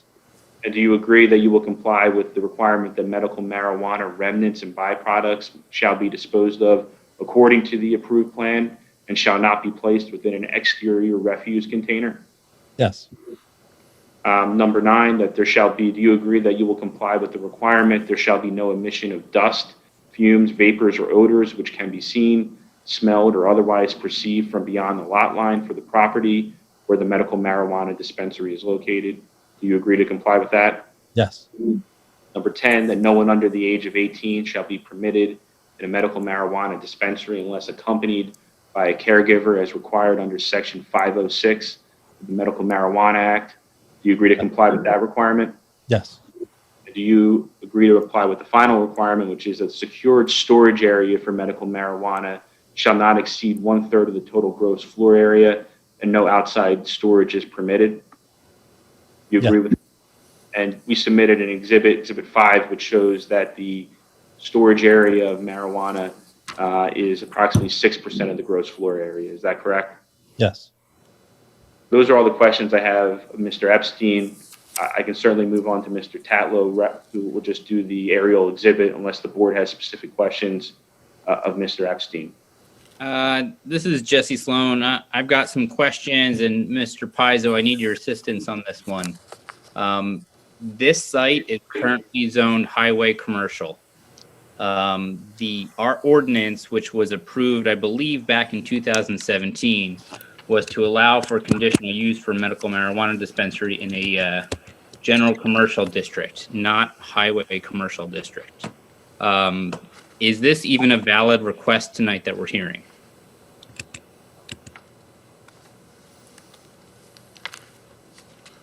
He's moving up to highway commercial. Am I able to respond, Mr. Pizzo, before you do? Well, I'd like to hear Mr. Pizzo's comment first. So give me just 1 second to check the zoning ordinance, Mr. Sloan, but my assumption is that any use permitted in GC is permitted in HC1. Does that apply to conditional use? Because I agree the ordinance does say use regulations for HC1 include any use permitted in the GC commercial district, but I'm not sure if that applies to the conditional use that is before us tonight. And that's what I'm looking for clarification on. Certainly. If you want to continue with your other questions of this witness, let me take a fast look at that. Well, that's really the one and the big question is to verify that, I understand that the intent is to meet all of the conditional use regulations that are within the ordinance in the general commercial district. I'm not sure whether or not that is allowed in this highway commercial district? Well, I will, while the hearing's continuing, I'll take a fast look at the zoning code. Ultimately, the question you're asking is one that would need to have the opinion of the zoning officer, as ultimately he is the individual with jurisdiction to make such a decision. And I don't know if in the past the interpretation or the application of the various provisions of the zoning ordinance have been interpreted in the way that you're suggesting. I'm not saying they have, I'm not saying they haven't. So I'll take a look at the language itself, but it may ultimately come down to the zoning officer weighing in on that question. So the question that you've asked is now a part of the record, and we can proceed from there. Okay. And if I could just note, Mr. Pizzo, that as part of the application materials, we did seek a zoning certification from Mr. Farrell. That was included as part of the application, which did reference exactly what you said, that any use that is permitted in GC is permitted in HC1, and that a conditional use was required for this particular use on this property. And that was the determination of the zoning officer. So to the extent that that's part of the application materials, I'd ask that that be part of the record. Thank you, Mr. McHugh. Thank you. Anything else, Mr. McHugh? I can be very briefly with Mr. Tatlow, who will just go over the Exhibit 7, and I can be probably a minute with him if you would just indulge me, Mr. Kisselback. Mr. Tatlow, can you briefly just explain to the board who you are and your professional background? Sure. Kevin Tatlow, project manager with Bowl Engineering. We're civil engineers. And did you prepare Exhibit 7? And can you briefly just describe to the board what that is? Yes, we prepared the aerial exhibit. What this shows is a radius around the property boundary, and then showing the 1,000-foot radius, 2,000-foot radius, and then a half-mile radius as well. And obviously you've heard Mr. Kisselback's interpretation, but based on the way that you prepared the exhibit, were there any public, private, or parochial schools, daycare centers, places of worship, public park, library, or community centers that you could identify within 1,000 feet of the property? No. And were you able to identify any licensed residential substance abuse diagnostic and treatment facility or other licensed drug or alcohol rehabilitation facility within 2,000 feet of the property? No. And does that exhibit that you prepared also show all proposed use or all uses within a half-mile radius of the property? Yes. That's all the questions I had of Mr. Tatlow. I would submit my exhibits, which are marked Exhibit A1 through 8, into the record in this matter. I don't know, did you provide the exhibits to the township with each one identified as to which exhibit is which, Mr. McKee? Correct. I sent an email to your office, Mr. Pizzo, with the exhibit package. Okay. Very I good. can provide it to the township staff as well. No, that's fine.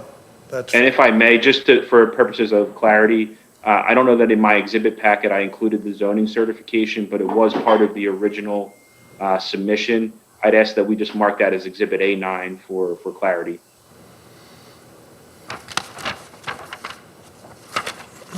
Now, I had a question, if it's okay. One is, I really don't understand the need for a facility adjacent to another facility in walking distance of another facility. Now, the young lady who said she was an attorney said that there's gravely ill people who can't get medical marijuana at Liberty down the street, who I guess you're going to service. I don't understand that. I believe if they were, I don't know how many gravely ill people are on medical marijuana, but you would think that a facility down the street would be able to sell them marijuana. That's the whole point of it being there. So I don't understand what you're providing to the community that's not provided an eighth of a mile down the street. And two, there's the fact that you're performing some kind of study. The attorney said it was by observation. Are you observing people that are on marijuana who have medical marijuana cards and observing their reaction or something? Or what kind of studies are you doing that justify a medical facility there? And do you need to have a medical facility to justify being there? I mean, if it wasn't a medical facility or this lab or study of medical marijuana, would it be justified being there without being a so-called study into people who are on marijuana for medical reasons? I think that's Danielle, you want to address Sure, that? thanks for the question. I'll try to address it, and then I'll turn it over to you, Matt. I do think we are set apart by the competitor down the street. We have pharmaceutical grade medical cannabis that, again, I will reiterate that we are in partnership with the medical school. Well, they have pharmaceutical grade medical marijuana too, don't they? We will offer strain variety, and we are consistently touted as having the highest quality medical cannabis in the states of New Jersey and Delaware. And I do think it's important to offer strain variety and the clinical experience that we will offer to patients in Bensalem and surrounding communities. In New Jersey, patients travel past their closest dispensary just to come to ours due to our services and the quality of our products, and we hope to bring that to Bensalem. I think that addresses your question. Okay, do you need to be a medical study area or lab or something in order to justify opening that location? Like Mr. Tokmasian said, are you already over your limit for general just dispensaries? So you're saying that you're not a general dispensary, but we are a medical study area or lab of some kind? That's why we justify being open? Absolutely not. We have a completely different type of permit than the dispensary that you're referencing. We are a clinical registrant permit holder. Clinical research is a condition of our permit, which applies to all 6 of our dispensaries. So it would apply to the anticipated dispensary here in Bensalem. It's a condition of our permitting from the state. What kind of clinical studies are you doing on site at the bank location? What clinical studies are you doing there? So once it would be operational and open, we have studies, as I mentioned. We started one in our New Jersey dispensary, and we're going to carry it over to Pennsylvania on IBD and Crohn's disease.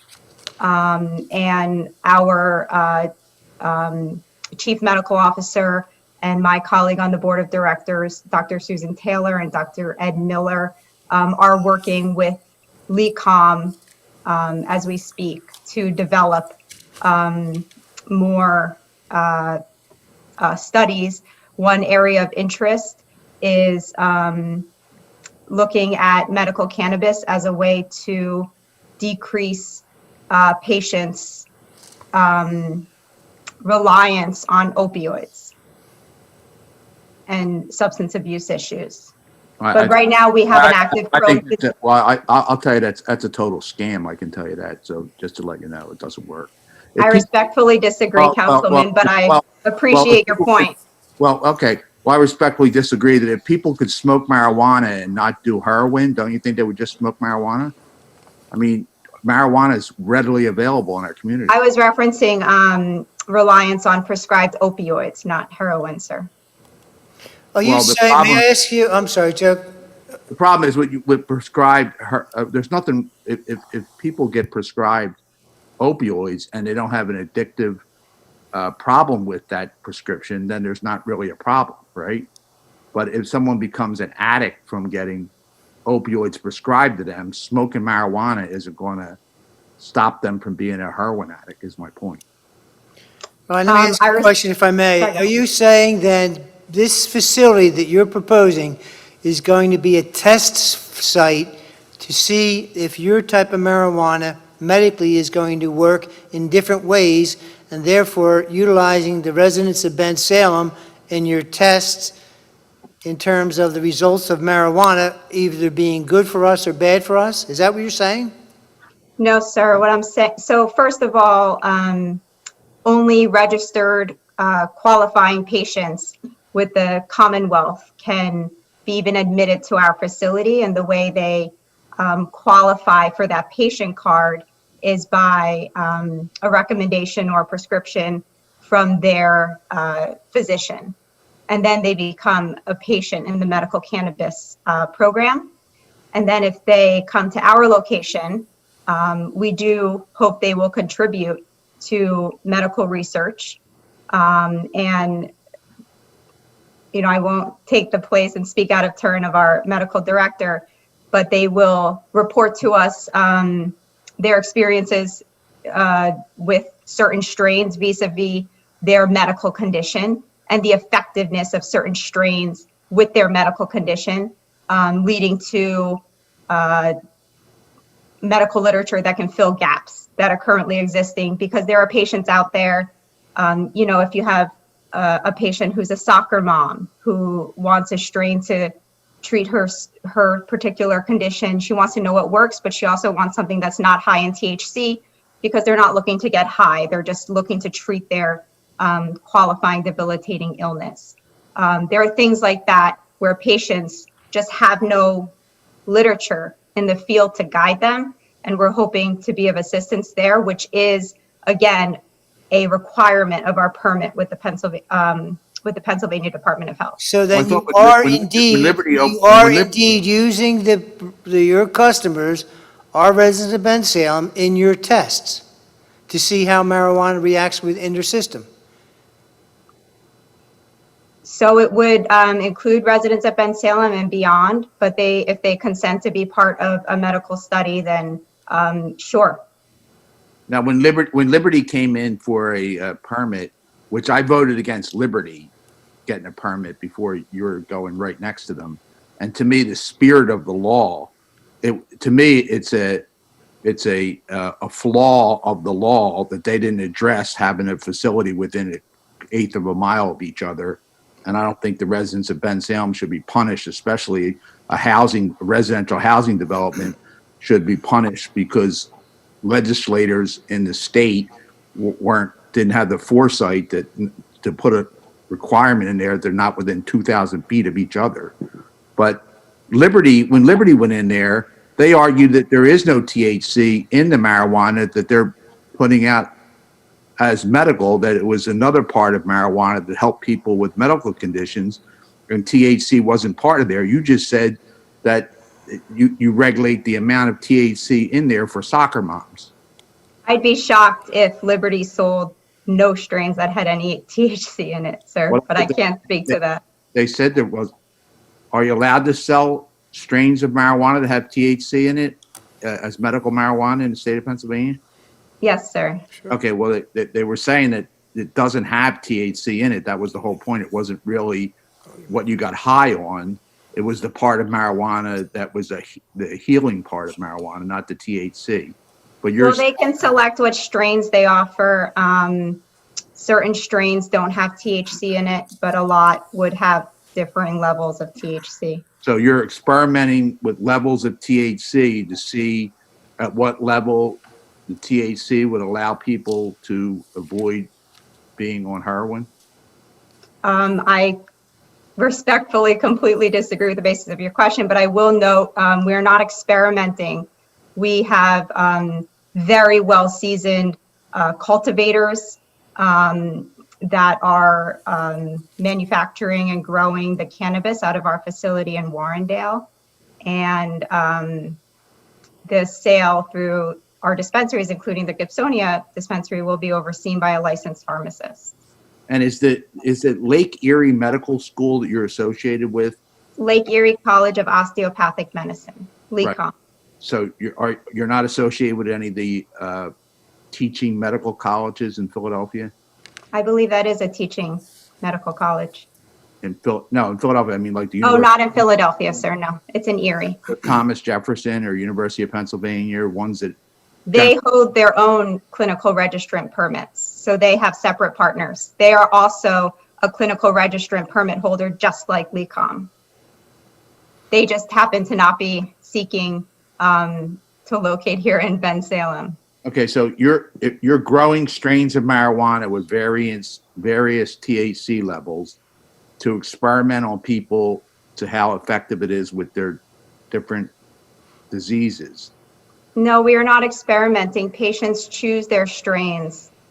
We don't force anything on How anyone. would a patient choose a strain? How would I know? I don't think he said that at all. He didn't say that at all.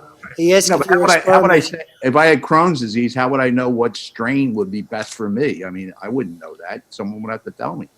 So I agree with that. There's a gap in literature and patients are left lost most of the time to know which strain will help remedy their condition. We're hoping to be a part of the solution to that. And through studies with patients who only choose a strain in our dispensary after having a consultation with a counselor who can give them some advice, but ultimately it's the patient who chooses their own strain. Our intent is that they will participate in studies and that will lead to literature that will help future patients be better guided. All right, I'm going to end this. I'm going to end the conversation here and go on to some of the I just wanna public say one comment, more if I thing. may. One more point, Ed, is All right, that go ahead. if you have a growing facility, okay, that produces different strains of THC, it would be extremely difficult and just for the money if recreational marijuana is legalized in Pennsylvania. You already have a growing facility, then you're not going to grow it for recreational use and you're not going to sell it in your facilities. And if people can pick the level of THC they want for their particular illness, why won't they just pick the most they can get? I mean, Well, the highest level of THC doesn't always correlate to the best remedy for a certain condition. I will also highlight something Matt said before, that it's up to the local governing body to allow recreational use through their retail stores or not. And I will also note that I lost my train of thought. Sorry, sir. well, I respect your opinion, but I think money talks. And when people want tax money and people want to make money and people want to get licenses and people want to make money selling marijuana, they're going to do whatever they got to do to make money. And then it's not going to be what's best for the people. It's going to be best for for the people who have the licenses to sell it and for the tax money coming in. So that's where I was going with Councilman. You struck my memory. We hope that the state legislators will craft a industry if they do decide to pass recreational marijuana, which of course is speculative at this point and will be down the road.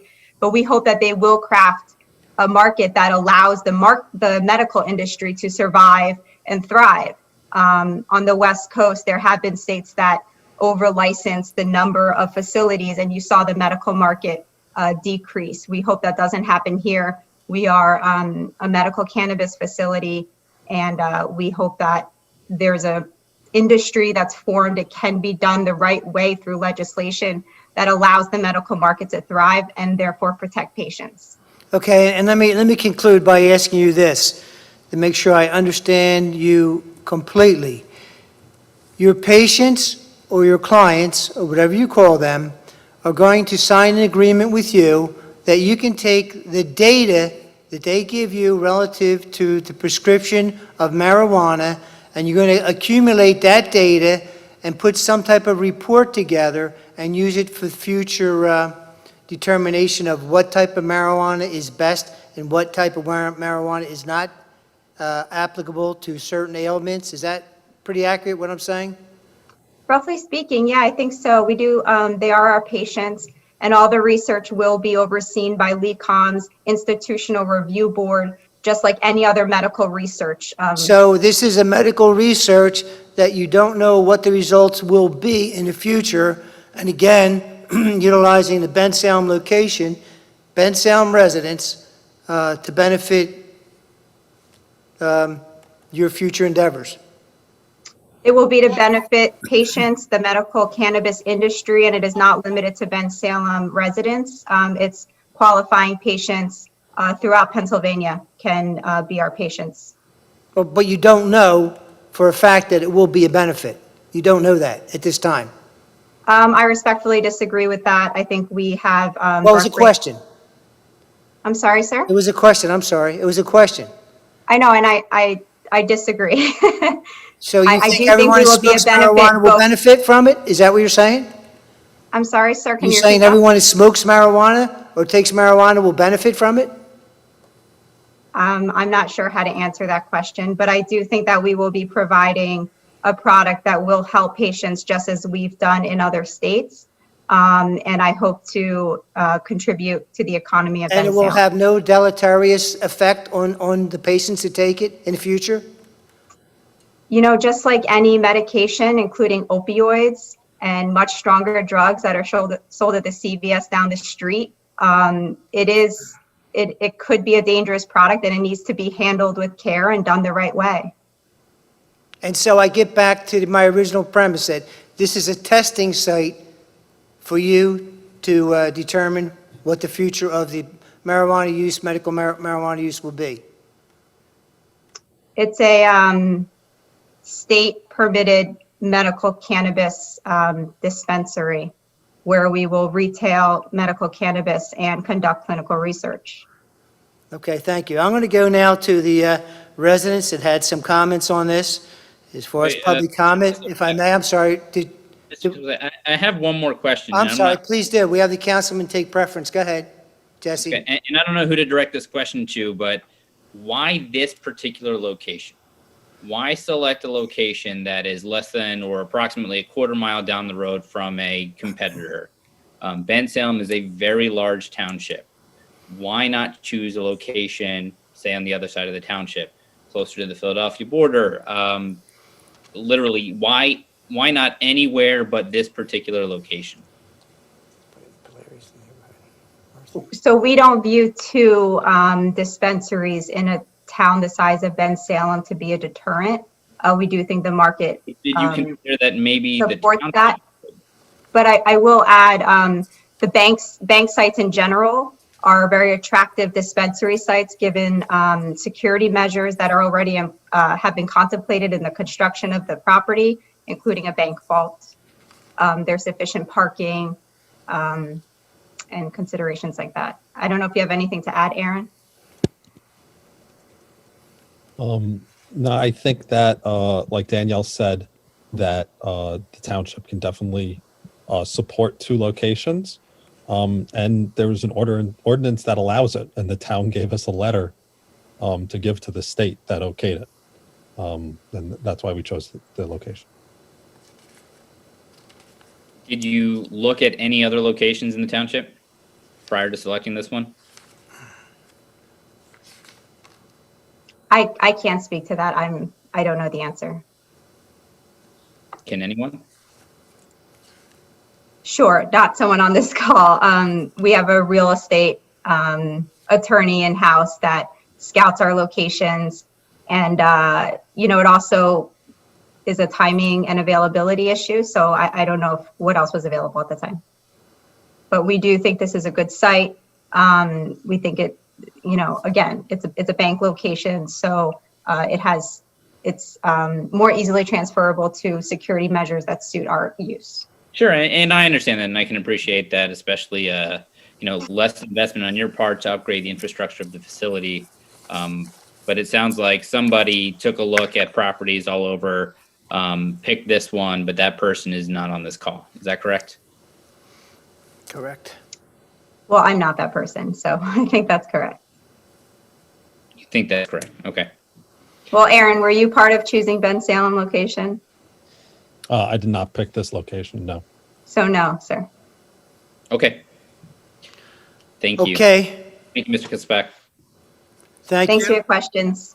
All right, gentlemen, again, we're going to now go to the comments from the public and the letters that they submitted. And Mr. Pazzo, you do it so well, I'm going to ask you to read them if you would. Thank you.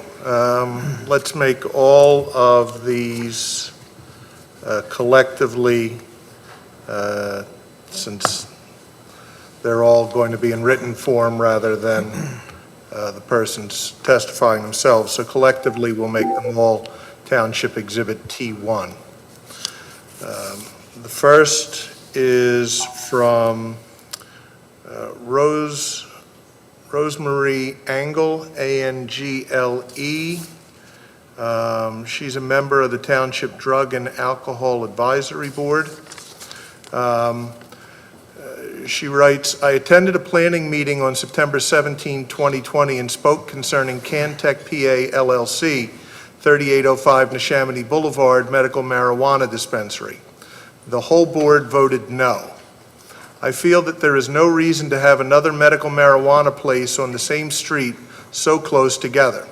Also, why does Bensalem need 2 dispensaries? At the intersection at Rock Hill Drive and Neshaminy Boulevard is already heavy with traffic. You also have a home development with children at that intersection, and down the road is Fireman's Recreation Park for children. I feel they are requesting this now, so if Governor Wolf makes our state recreational marijuana, they have a place to sell it. I'm asking all of the council members to please, and the please is underlined, vote no. Bensalem doesn't need another medical marijuana dispensary. Thank you.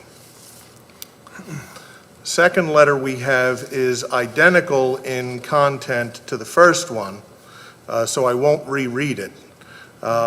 This one is from Beverly Pulowski at 3619 Corn Crib Road. Beverly is also a member of the Drug and Alcohol Advisory Board of the township. And again, the letter that she sent is identical in form and content to the letter from Ms. Angle. The township has also received a number of email regarding this application under the public comments email address that's set up for this virtual meeting. The first one is from Michael Ho. He lives at 202 Tremaine Road. He writes, Dear council members, my name is Michael Ho and I'm living at 202 Tremaine Road, a property that is within 100 feet of the proposed marijuana dispensary. I'm writing this public comment to express my concern for the negative impacts of the proposed marijuana dispensary at a location that is within 5 minutes on walking distance from another existing marijuana dispensary. For the past year, for multiple occasions, I saw individuals run through my backyard into the development, hot pursuit by our fine Bensalem police officers. I later learned that the events were related to illegal activities at the CVS store, which is close by but further away from my house as compared to the proposed dispensary location. My deepest concern is relating to safety. I have witnessed increasing police activities at my development over the year. The trending is toward a negative direction as of now, and with attractive substances such as marijuana at a facility within 100 feet of my backyard, I'm concerned that there will be more hot pursuit of criminal suspects through my backyard, as a close-by residential area is always a good escape route for any robbery or criminal activities. A marijuana facility within 100 feet of a residential area is a very, very bad idea. I have 5 children, the youngest of which is 20 months old. I would much appreciate that I can enjoy family times with my kids in my backyard without concern for our safety. I have personally witnessed people smoking marijuana at the Neshaminy Mall parking lot, a location close to the existing Liberty Marijuana dispensary. Multiple people witnessed the same and expressed at the Planning Commission meeting on September 16, 2020. I'm concerned that a second marijuana dispensary at the proposed location will end up with people smoking weed in the backyard. I would much appreciate that I can enjoy family time with my kids in my backyard without exposing my 20 months baby to people smoking weed. There is already an existing medical marijuana dispensary within 5 minutes of walking distances. The availability of medical marijuana is already established for patients who need it. Another close-by facility will not make it more convenient for the patients. It may, however, set a negative image for Bensalem Township. Within Bensalem, there are not 2 McDonald's or 2 Dunkin' Donuts within a mile of each other. Yet Bensalem can potentially be known as a place with 2 marijuana dispensaries within 2,000 feet of one another, an image of a marijuana township. It is not, quote, "in the best interests of the municipality, the convenience of the community, the public welfare, and be a substantial improvement to the property in the immediate vicinity," end quote, to have a second marijuana dispensary at the proposed location. Please reject this application for conditional use of the property. Thank you very much, Michael Ho. The next is from Abid Siddiq, who lives in Belmont Ridge. Dear Council of Bensalem, it has come to my attention that there is a business proposal that will be voted on in the near future. I'm writing to you today to express my concern and adamant objection to the proposal for a marijuana dispensary at the site of the former TD Bank on Neshaminy Boulevard and Rock Hill Drive. I'm speaking out of concern for several residents in the Belmont Ridge community that is adjacent to the proposed site. We are worried about the safety of our families and children. While medicinal marijuana does seem to be gaining steam across the country, we believe that this site is not appropriate for such a facility. Again, I'm stressing my express concern for this proposal. Please do not allow this to be approved. Sincerely, Abid Siddiq. The next one is from Marianne Blaney on Tatham Road. Hello, I'm writing this email to express my feelings about the proposed medical marijuana site being considered at the former TD Bank located at Neshaminy Boulevard and Rock Hill Drive. This borders my development, Belmont Ridge, where I've lived since 2005. I do not want this here.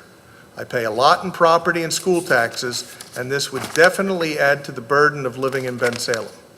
Our houses are not worth nearly what they should be, and we also have occasional police activity through our neighborhood due to the proximity of the malls and major highways.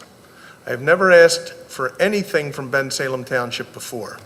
I'm asking now that you turn down this site so near to our neighborhood, which is full of families. The clientele isn't what I'd like to be near our homes or driving through our neighborhood. I'm sure you wouldn't want this next door to your neighborhood, and neither do I. I will be watching the meeting tonight and will be mindful of discussions and votes. The next one is from Charlotte Vendetti. To whom it may concern, I have been a resident of Bensalem for the past 46 years and have seen the many changes to the community. When it was brought to my attention that they are in the planning of putting another medical marijuana dispensary within feet of the Belmont Ridge community, I was in awe. We currently have one less than a third of a mile from Belmont Ridge. The community does not need another. Medical marijuana is bad for the community. Marijuana use and criminal involvement are heavily related. Common byproducts of dispensaries are loitering, heavy vehicle and foot traffic, robberies, increased noise, and increased law enforcement cost. This site would also impact that already congested intersection at Rock Hill and Neshaminy Boulevard. Once again, for the record, I am in strong opposition to having another medical marijuana dispensary located at the former TD Bank on Neshaminy Boulevard. The next email comes from Who was that signed? Mirza Javed Beg on Tatham Road. Good evening, dear Bensalem Township Council members. I respectfully beg to state that I and my family is not in favor of Bensalem Township Council members grant approval to open medical marijuana dispensary at 3805 Neshaminy Boulevard. Following are some of the reasons that medical marijuana dispensary shouldn't be open at this location. It would lead to more crime and more impaired drivers in our residents' vicinity. Marijuana carries a risk of abuse and addiction. Don't want such persons roaming around our houses. Marijuana has been implicated in a high percentage of automobile crashes, thus present danger to us and our kids. Marijuana is illegal under federal law. It is classified as Schedule I drug in the Controlled Substances Act. When marijuana users ingest more than what's necessary, they increase their chances of experiencing psychosis. Marijuana use leads to hallucinations, delusions, as well as the gradual deterioration in the user's sense of personal identity. Their contact with reality becomes more tenuous, and it becomes harder to distinguish reality from imagination. There's a significant percentage of marijuana users that experience intense anxiety and paranoia after taking marijuana. They begin to become distrustful and suspicious of the people around them, which is not worthy at all.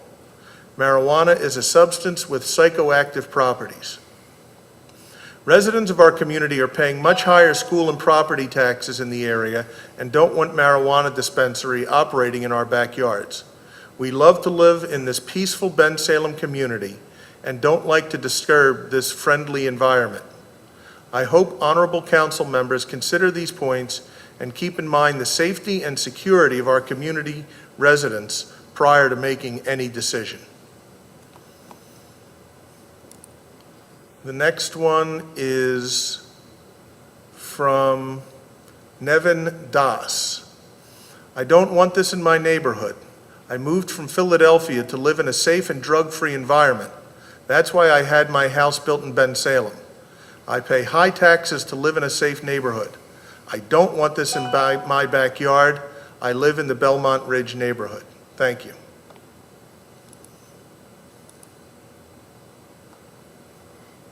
The next one is from Ari Karf, Esquire, of Karf and Cerruti, 3331 Street Road in Bensalem. Dear representatives, my name is Ari Karf. I want to lodge my objection on behalf of myself, my family, and several people in my neighborhood. I live at 308 Powelton Road, Bensalem. I'm the managing partner of a law firm in Bensalem and have resided in Bensalem for over a decade as well. In particular, the dispensary proposed in place of the TD Bank location should be rejected for several reasons. I'm not against marijuana usage, and I think it promotes numerous important treatment and health options. However, below are very specific health and safety reasons for my objections based upon the particular suggested location. First, the TD Bank faces the mall, is located in a major intersection of Bensalem, is a half-mile from a park entrance, and is on a direct route to a Bensalem elementary school. Having a glass-encased pharmacy selling and dispensing marijuana at a corner gives the impression it is tantamount to a candy shop, glorifying the particular drug usage and giving the wrong impression to tremendous youth in transit daily. This may be one of the most traveled corners for all youth in the township. In fact, there is virtually no child who will not consistently pass by this location multiple times per day for the mall, movies, school, soccer, the nearby parks, etc. I did not lodge an objection to Liberty's establishment because it is not highly visible. It has the building structure expected of a medical facility and does not aim to promote drug dispensing by virtue of a roadside glassy presence. The use of this building would run afoul of protections intended not to place such a facility in close proximity to school zones. This township has an obligation to protect against improper influence and marketing to youth. Take, for example, e-cigarettes and tobacco products. While legal, how they are presented, sold, and marketed are greatly restricted in large part due to misleading impacts on our youth. Marijuana also accounts for 67% of treatment admissions for substance abuse in adolescents. And he gives a link to a site, luxury.rehab.com/marijuana-rehab/addictions-statistics. Second, the traffic and potential accidents in the area of the TD Bank is already very significant. My own daughter rides across that area intersection on her bike, as do other children and her friends. I run across the intersection and have almost been hit by cars. With limited licensed dispensaries in PA, there will undoubtedly be substantially more traffic. Any assertion by the new proposed business to the contrary would be false. Otherwise, such a company or capital venturist would not seek to utilize the location. Raj Mukherjee, a co-owner and applicant, took a prior different company public selling innovative marijuana variations. It is, to be blunt, an awful location where increased traffic will be very concerning, drawing people from other townships and counties. Utilized as a bank, people travel exclusively within a few mile radius and locally. Utilized as a limited available marijuana dispensary, likely marketing some of the highest quality products in the state or country, the travel radius and traffic patterns are exponentially larger. Again, the concerns do not exist for Liberty because the entity is not on the corner of an intersection, but rather in the depths of a plaza well off any road with more than sufficient parking. In sum, I believe it would be inappropriate and neglectful for Bensalem to let a business operate as a glamorous glass house, candy shop glorifying marijuana usage, a known addictive drug, at the corner of a major intersection wherein children consistently pass, causing dangers of fatalities with additional heavy traffic patterns. Thank you for considering our concerns and objections to the proposed use of the TD Bank. The next message is from Hansa Patel, who writes, I write to you as a member of the Bensalem Township community to oppose the addition of a dispensary where the old TD Bank was located by the Neshaminy Mall. There is already a dispensary less than half a mile away. Understanding there are certain rules that restrict dispensaries from operating within certain feet from schools, I am concerned with the amount of children in Belmont Ridge neighborhood nearby and believe the Township Council should take these points into consideration. Thank you. The next message is from Donald Bonner on Powelton Road. My name is Donald Bonner. I'm a resident at 326 Powelton Road, Bensalem since March 2007. I write to lodge my objection on behalf of myself and family. I was a police sergeant for the city of Dallas, Texas for over 20 years. During my career, I worked in drug enforcement and as a SWAT supervisor. I witnessed firsthand how illegal and over-the-counter drugs can destroy a neighborhood. I feel it would be a terrible decision to allow a second marijuana dispensary in our neighborhood. Liberty Marijuana Dispensary is less than a quarter mile from the proposed site at Neshaminy Boulevard in Rock Hill. Since 2007, crime has increased in the Belmont Ridge subdivision, and the last thing our neighborhood needs is a marijuana dispensary across the street. Several of our neighbors have been victims of vehicle accidents and crimes committed by suspects under the influence of drug and alcohol. I could go on for hours describing illegal activity over the past 13 years in our neighborhood. Our neighborhood doesn't need this headache.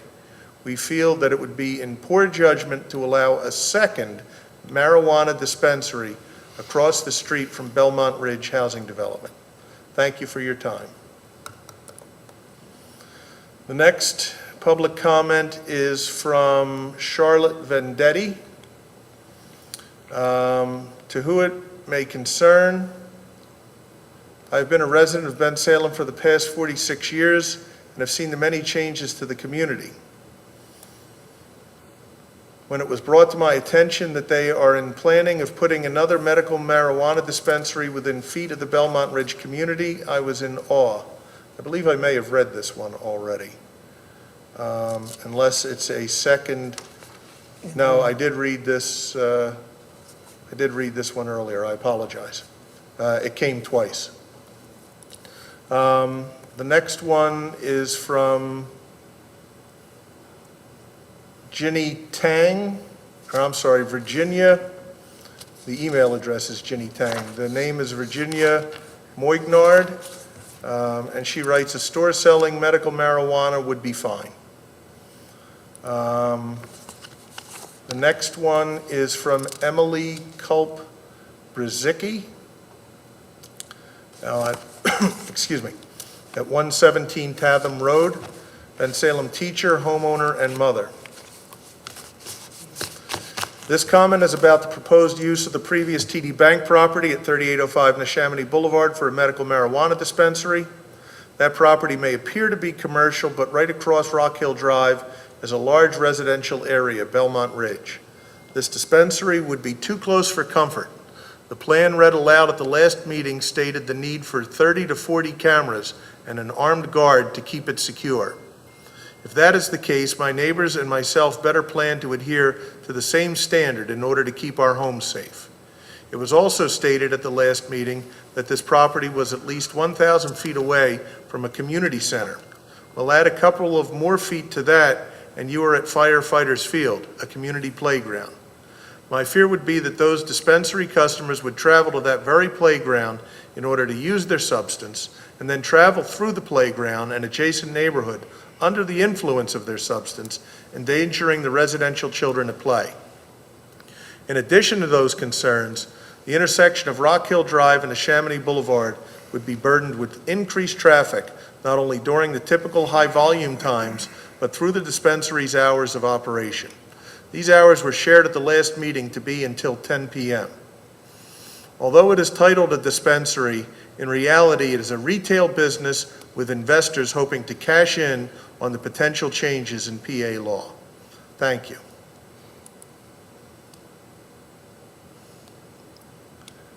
We have a comment from Frank Vendetti, who I believe is lives with Charlotte Vendetti.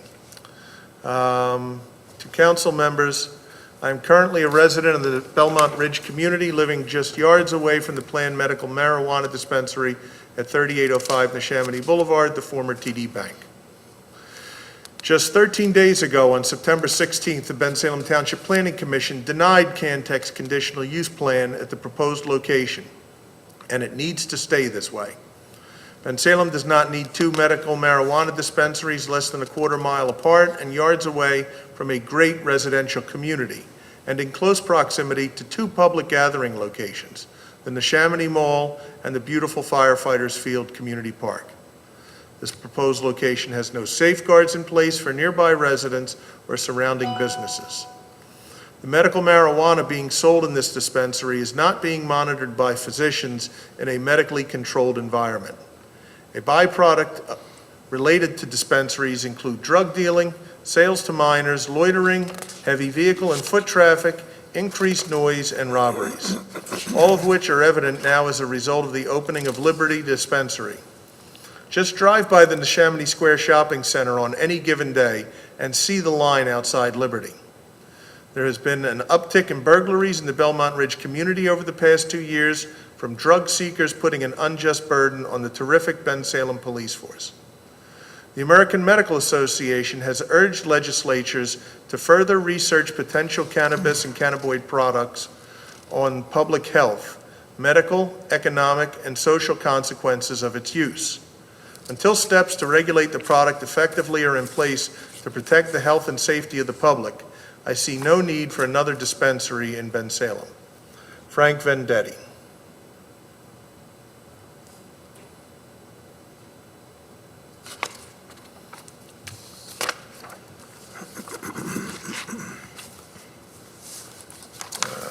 Nicole Vendetti, also from Palton Road, has sent an email. Dear Council, as a resident of Belmont Ridge with a child of high school age, I feel that another medical marijuana dispensary in the neighborhood is not needed. The neighborhood would have to deal with more traffic and safety concerns. I understand the importance of business aspects. However, there is no need for two dispensaries within a quarter mile of each other. The next is from James and Helene DeBow on Shepherd Road. We are extremely concerned and strongly opposed to the conditional use application being presented to council this evening by Cantec. We live less than a mile from the former TD Bank location being considered and cannot understand why council should approve a second marijuana dispensary location less than a half mile from the current one being operated by Liberty. The bank location is even closer to a residential area, directly across the street on Rock Hill Drive. Traffic around the Chamonix Mall already can get very congested, and the Liberty site down the road has already increased traffic. We have lived in the township for over 35 years and pay high taxes for the enjoyment of living in a quiet, suburban neighborhood. We hope the council will take your tax-paying homeowners' concerns very seriously and deny the conditional use application. Thank you for your time in this matter. We received a second email from Michael Ho. I believe it was sent just to make sure that the township received it. It is identical in content to the first one, so I won't reread the second one. And finally, we have an email from Kathleen Culp on Tatham Road. Taxpayers in this township should not be considered part of this, quote, speculative evidence, end quote. If you do not respect the community members and taxpayers now, then I can assume you will not have the community's interests at heart. The health and safety of the community is a concern, and the future of recreational marijuana is a concern. We have standards in this township. Looking toward the future uses of this property is not speculation, it is preparation. The building and property is 100 feet from a neighborhood. We are not looking forward to a decrease in our property values and an increase in crime. That is fact, not speculation. That is the last of the public comments we've received, Mr. Kisselback. Mr. Pizzo, you did a wonderful job. I'm glad you still have your voice left after that, but we do greatly appreciate that. All right, at this time, I'm going to give Mr. McHugh an opportunity to make a last statement regarding his client. And I'm going to go to the council members from that point. Each individually, I've given them an opportunity to make their closing statement. Then I'm going to ask for a motion to be put on the floor. Mr. McHugh, you have the floor. Great. Thank you, Mr. Kisselback, and I'll be brief as we've taken up enough of your time this evening. I think I laid out at the beginning of the hearing what I was going to do, and that was show that we were entitled to the conditional use permit by meeting all of the specific requirements in the ordinance. And I think the testimony that you heard this evening did in fact establish that. I mentioned to you at the beginning of the evening that if we did show that entitlement, that a heavy burden was placed on the protestants of this application to show with real substantial evidence that there is a threat to community safety, public health safety, and welfare that is more than just mere speculation. And I think that while you heard concerns, I think you heard a lot of stuff that was speculative. What would happen if this was a recreational use, traffic, safety, drug use? Those are nothing that you heard this evening was sufficient to overcome the burden upon the protestants to defeat our entitlement to this conditional use permit application. So I hope that you take consideration of the record that's before you and act on the application accordingly and grant our permit. Thank you. Thank you, Mr. Q. I'm going to go to our solicitor, Mr. Pizzo, to make his legal points also, if I may. Thank you. I don't know that I have legal points to make necessarily, Mr. Kisselback, but I just want to remind council before you begin your deliberations or before this matter comes to a vote, that under section 232-595 of the Township Zoning Ordinance, which deals with conditional uses, it states in section A that the council shall have the power to approve conditional uses when this chapter specifically requires the obtaining of such approval and for no other use or purpose. So that is why, of course, we're in this hearing this evening. Subsection B states that in granting a conditional use, the Bensalem Township Council shall make findings of fact consistent with the provisions of this chapter. The Township Council shall not approve a conditional use except in conformance with the conditions and standards outlined in this chapter. Subsection 3 states that the council shall grant a conditional use only if it finds adequate evidence that any proposed development will meet all of the following general requirements, as well as any specific requirements and standards listed herein for the proposed use. The Township Council shall, among other things, require that any proposed use and location be: 1, in accordance with the comprehensive plan and is consistent with the spirit, purposes, and intent of this chapter. 2, that the use be in the best interests of the municipality, the convenience of the community, the public welfare, and be a substantial improvement to the property in the immediate vicinity. Standard 3, that the proposed use and location be suitable for the property in question and designed, constructed, operated, and maintained so as to be in harmony with and appropriate in appearance to the existing or intended character of the general vicinity. That 4, it be in conformance with all applicable requirements of this chapter, all municipal ordinances, and all state and federal statutes. And that could include, arguably, the Controlled Substances Act. Section 5, that it be suitable in terms of effects on highway traffic and safety with adequate access arrangements to protect streets from undue congestion and hazard. And finally, that it be in accordance with sound standards of subdivision and land development practice where applicable. So I wanted to make sure that the council and the public was reminded of those standards that are set forth in the zoning ordinance. One question, Mr. McHugh, before Mr. Kisselback goes to the members of the council. I know there was discussion regarding the licensing for this facility, and the applicable subsection of the zoning ordinance dealing with medical marijuana facilities requires that the medical marijuana dispensary provide proof of registration with the Department of Health or proof that registration has been sought and is pending approval, and shall at all times maintain a valid, accurate, and up-to-date registration with the Department of Health. I know that there was some discussion earlier, and I just want to be clear. Has that been submitted to the township at this point? Evidence of that registration with the Department of Health? I believe the testimony was that the actual registration is not approved, but it's pending approval, and that was included with our initial application materials. Was not part of anything supplemental submitted at the hearing this evening, no. Okay, well, I know that there was testimony, and I know there's a statement, but I haven't seen anything indicating either the issuance or anything that would indicate a that the necessary applications had been submitted and were being processed or were pending.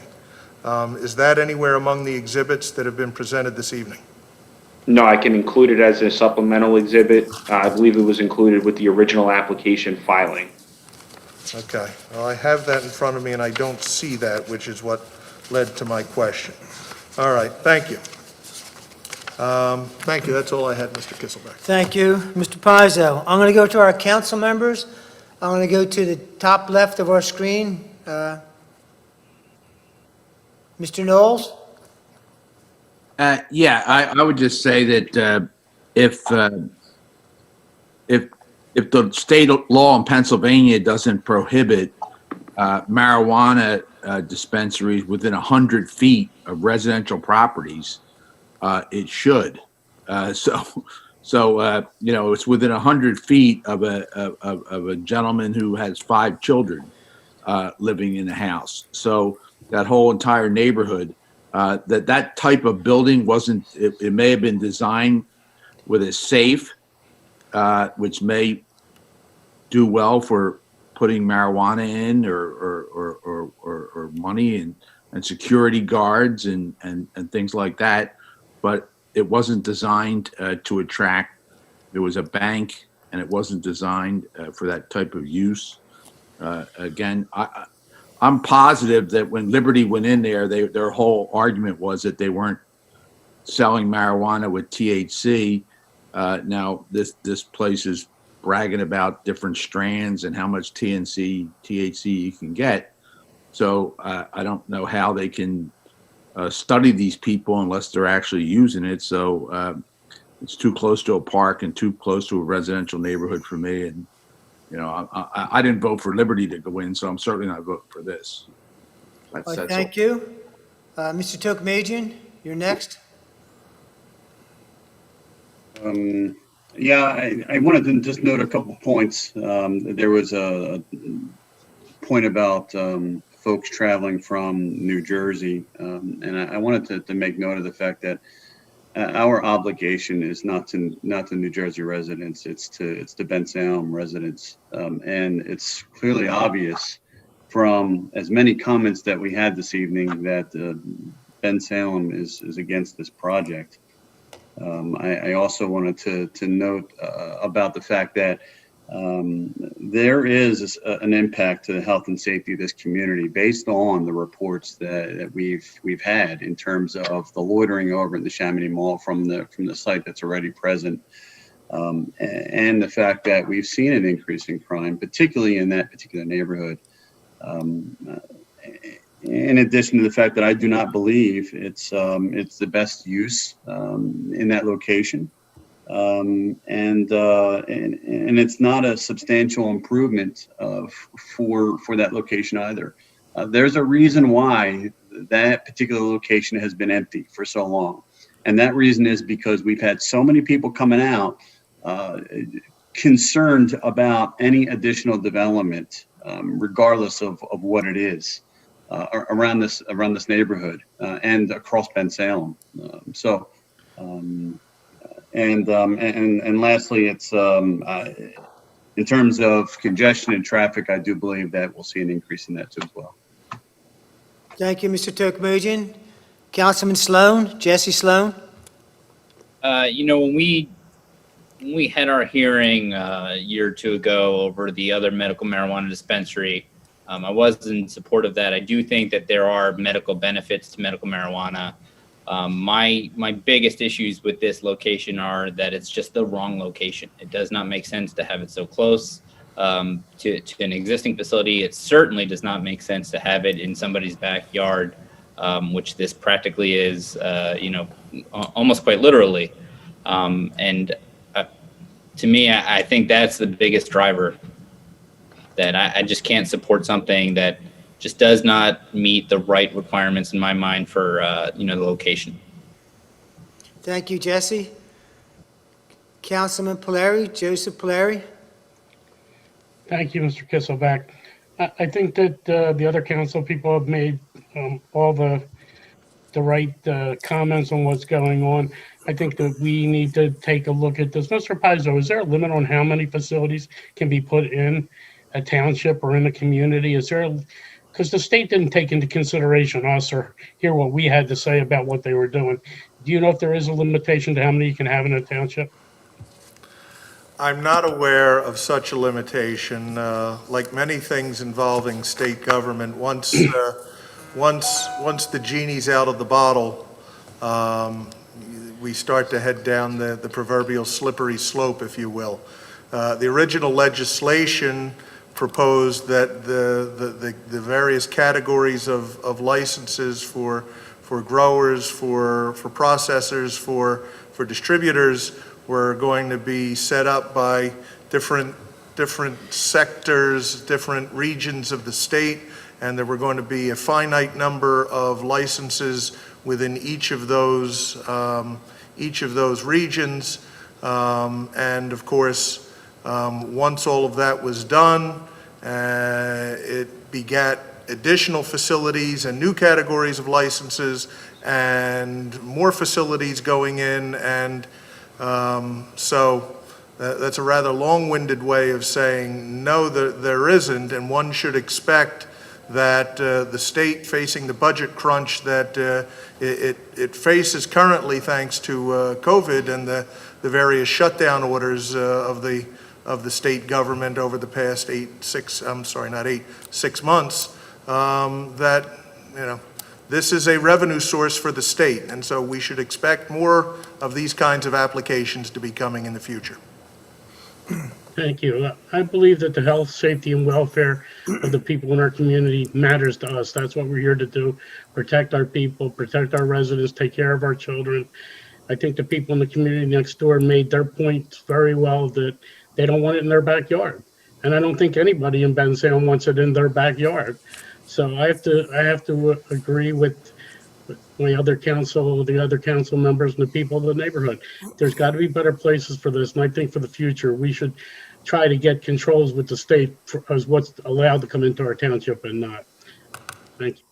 Thank you, Mr. Plary, and I'll finalize my statements on this issue that I am against the approval of the conditional use of the Cantec, Pennsylvania LLC at this location for the following reasons. Number one, I believe it's too close to the daycare, community centers, and the sports field, and our obligation is to protect our children in Bensalem, PA. This is basically a glorified testing facility. We don't know what the results are going to be in 10 years or 20 years, but this company is going to accumulate that data, and they're going to present this information, and some of the people that agreed to do this today may find out 10 years in the future that maybe they shouldn't have done it because now they have health that's even worse than it was before they started this program. As just stated a moment ago, any decision we make has to be based on the health, welfare, and safety of our citizens of Bensalem Township. This could be a future site of the purchase and the sales of legal marijuana, and as stated by one of our residents, it's certainly a site that's glorified in terms of sitting on the top of the hill with a glass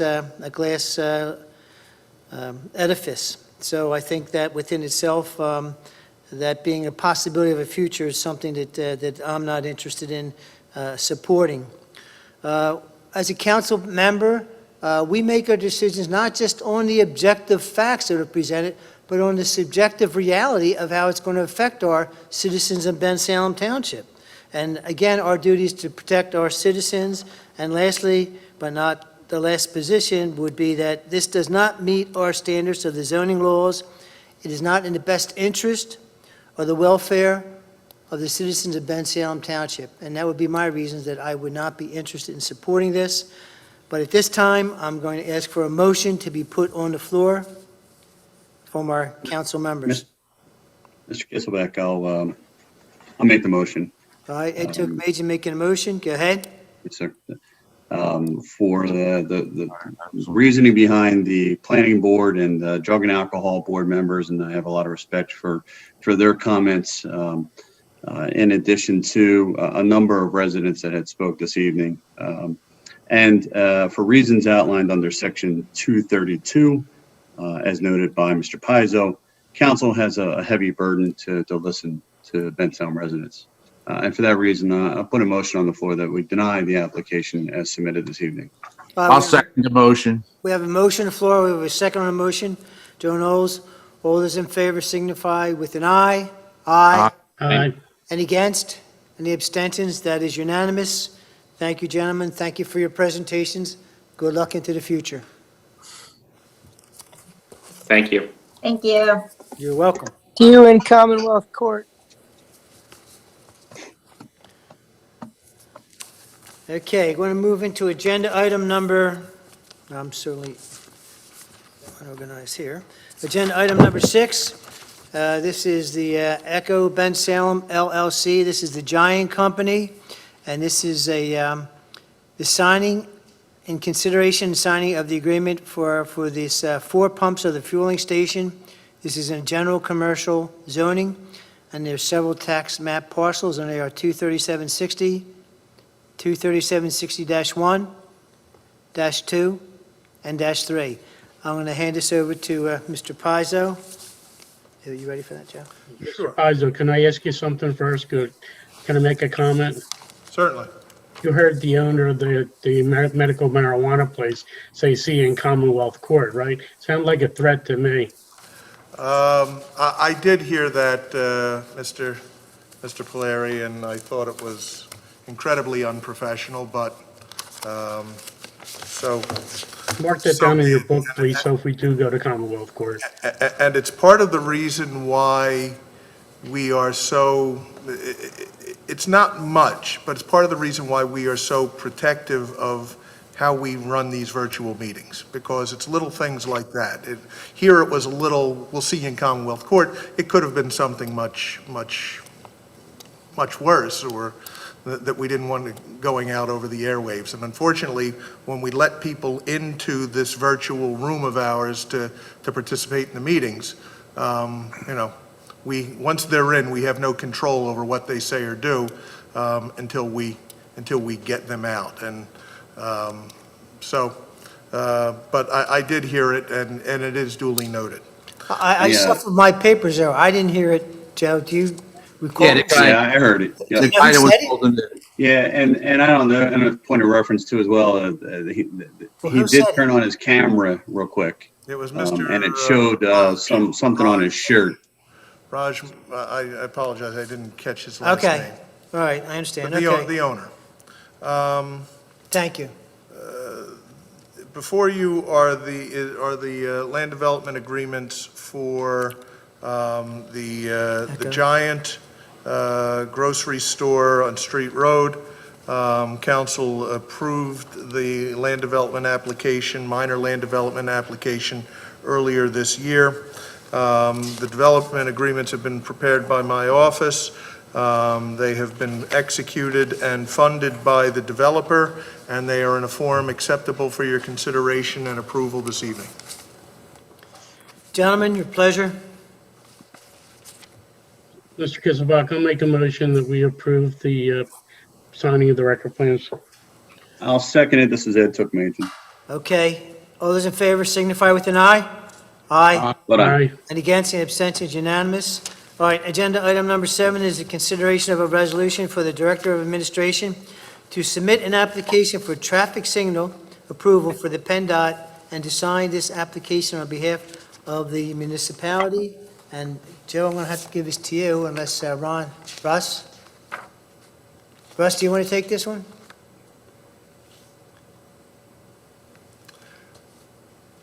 Is anybody For home? the, no, not for the traffic signal. We didn't have any involvement with that. I'm sorry. Okay, Mr. Pizzo, it's yours. Certainly. Certainly. As council is aware, township is responsible for the operation and maintenance of traffic signals located within the township, but on state highways. Anytime we want to make any changes to any of those signals, it requires us going to PennDOT to get approval for those changes, whatever they may be. In this case, the application in front of you is for the traffic signal at Street Road and Mechanicsville Road, which is an existing traffic signal. The pedestrian push button at the northeast corner of Street Road and Mechanicsville Road needs to be relocated as a result of the extension of the sidewalk from the soon-to-be-opened Veterans Home up to the intersection of Street Road and Mechanicsville. So that's a very long-winded explanation, but in summary, the new Veterans Home and the improvements that were required as part of that have necessitated a change in where the pedestrian push button is located, and that requires this application to PennDOT. Okay, gentlemen, you understand that? I'm sure you do. I'm asking for a motion to be put on the floor. yeah, I'll make a motion that we approve the resolution as presented. All right, I'll- your second? That's East Long. We have a second on that? All those in favor signify with an aye. Aye. And against, the abstentions? The next, Mr. Tookmajian, I believe. The next several resolutions, 8, 9, and 10, are things that we've done in the past, year after year after year, so I don't think there's going to be too much controversial questioning or anything on that sort. Number 11 is very similar to that, but it's the first year that we're doing it. The county used to take care of it, so when we get to number 11, I'll have Mr. Pizzo explain that in its totality. Number 8 is a consideration of a resolution for an intergovernmental agreement to participate in the grant application for Towns Against Graffiti. It's in the amount of $165,000. Mr. Paz, is there anything you would add to that? No, this is, again, the TAG initiative was started by Mayor DiGirolamo, and Bensalem Township was the sort of the inaugural community, working with Bristol, Lower South, Middletown, and Humeville boroughs. We all function collectively to fund the TAG program, which is a tremendous benefit to this community over the years for the almost instantaneous removal of graffiti from buildings and other surfaces within the township. So Bensalem functions as the lead municipality, and therefore we submit the application to the redevelopment authority for these casino monies, but they will go to fund this cooperative effort among the 6 communities. Could have read this whole thing, Joe. Yeah, you're right, you probably could have. All right, thanks. Gentlemen, do you have any questions? I do. I have one question. There was an article in the paper, I think it was last week, that some of this money coming from parks has been reduced by $1.7 million this year due to the COVID pandemic. Is there any concern or is there any expectation as to what we may or may not receive as far as this grant money? And this really applies to all of these resolutions in front of us tonight. I don't know if there's a concern per se. Every year we go through this process. Every year the amount of money that the RDA receives from the state through the casino program fluctuates, as do the various applications. As council is aware, not only Bensalem, but Middletown, Humeville, and Bristol Township also get to apply, as does the county directly. So we're competing with those municipalities, and each year the applications vary. So the RDA has been pretty consistent in providing this amount of money for this particular application, particularly in light of the fact that it is a project that takes in not just Bensalem, but other communities, both within the sphere and outside of the sphere of the communities that are entitled to receive the funds. But it is possible that as things progress, not only in this batch, but next year, I think the effects of the state's closure of any number of businesses are going to affect government funding, not only currently, but in 2021 as well. So we have received no indication that the funding for this year will be less, but it is entirely possible that we may not get everything we're asking for. Okay. Thank you, Mr. Pizzo. Okay, gentlemen, I ask for a motion to be put on the floor. I'll make a motion, we approve as presented. I have a motion from Mr. Polari, I'll second it. second to Pagian. All those in favor signify with an aye. Aye. Against, the abstentions unanimous. The next one is a consideration of a resolution for a municipal grant program. This is for the funding of the fire equipment for 6 volunteer fire companies and the EMS companies, and this is the amount of $700,000. Mr. Pizzo? Yes, there's really no additional explanation necessary. To Mr. Sloan's point, last year we requested the same $700,000, and I believe we ultimately received $70,000. So, again, it's within the RDA's discretion to slice up the pie as they believe appropriate. So we are nonetheless resubmitting for $700 again this year, and hopeful that we'll receive at least as much as we got last year. 10%, huh? Jeez. Okay, gentlemen, your pleasure. I'll make a motion, we approve as presented. Motion from Mr. Polari. I'll Jesse second Sloan it. will second. Second on the motion, Mr. Turkmejian. All those in favor signify with an aye. Aye. Aye. Aye, and against, the abstention. Sorry, Jeff. Sloan, are you guys waiting for that, or is that okay? I'll let it- Okay. I was on mute doing it.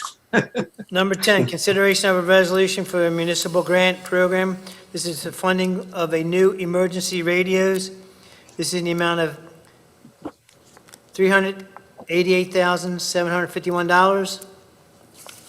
And again, this is something we do every year. Mr. Pizzo, would you like to elaborate on that? Other than, again, we've been able to receive funding through this program to help offset the costs of the emergency services radios that we were mandated to update and replace several years ago. Quite a few years ago. We're hopeful that the state will, or that the RDA will fund this one in full, and I understand from Mr. Tchaikovsky and Mr. Harron that we are approaching the end of that repayment cycle, and this, I think next year is the last year that we have to make payments. Okay, but then they'll have new radios and we'll start all over. Okay, gentlemen, your pleasure. I'll make a motion, we approve as presented. All right, motion by Councilman Polari, seconded by Councilman Sloan. Yes, I second this. Okay. All those in favor signify with an eye. Aye. Aye. And against, Aye. Any abstentions, unanimous. Number 11, this is a consideration of a resolution for a municipal grant program for funding of integration of police record management system, RMS, throughout Bucks County. And as I said, this is something that the county used to handle, and now we are handling it for whatever reason, I don't know, but Mr. Pizzo knows all. No, I know a little more than you do on this one, Mr. Kisselback. The record management system, I believe you've heard Director Harron speak of it at some point in time in the past. The township participates along with all the other 39 police departments within Bucks County. This grant from the RDA to help fund this program and this system has been issued by the RDA for the past several years, and the county had run lead on it.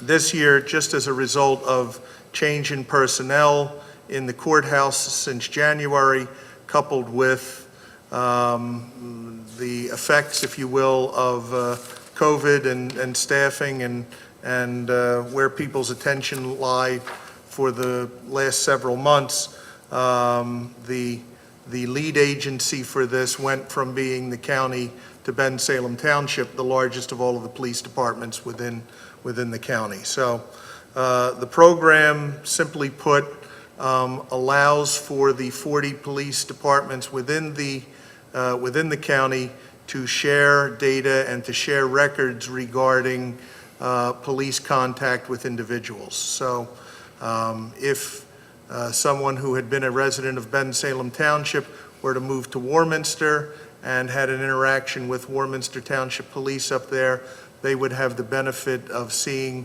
all of the prior interactions between that individual and Bensalem Police to help give them some frame of reference as to what they may be facing, particularly as it applies to perhaps mental health issues or things like that for an individual. So again, it's a program that's been in place for a while. The RDA has funded it continuously. We'll just be serving as the lead agency for this year. Nicely done. Thank you. Okay. Gentlemen, any questions? I'll ask for a motion to be put on the floor. I'll make the make it. motion that we. Go ahead, Ed. I have a motion on the floor, Tokmajian, seconded by Mr. Polari. Okay. All those in favor signify with an eye. Aye. Against, the abstentions, unanimous. Moving on to agenda item number 12. We have consideration of a resolution authorizing and taking by condemnation or by deed in lieu of condemnation certain tracts of real estate property commonly known as the Sterwick property. The two properties involved here are located along the Neshaminy Creek. And there's a history with these properties where, because of their condition over the years, the township has had to go down there numerous times, clean things up, demolish structures, things of that nature, as we routinely do with problem properties. And when we do so, we file a municipal lien against the property so that we can eventually recoup our costs that were laid out in dealing with the problems found.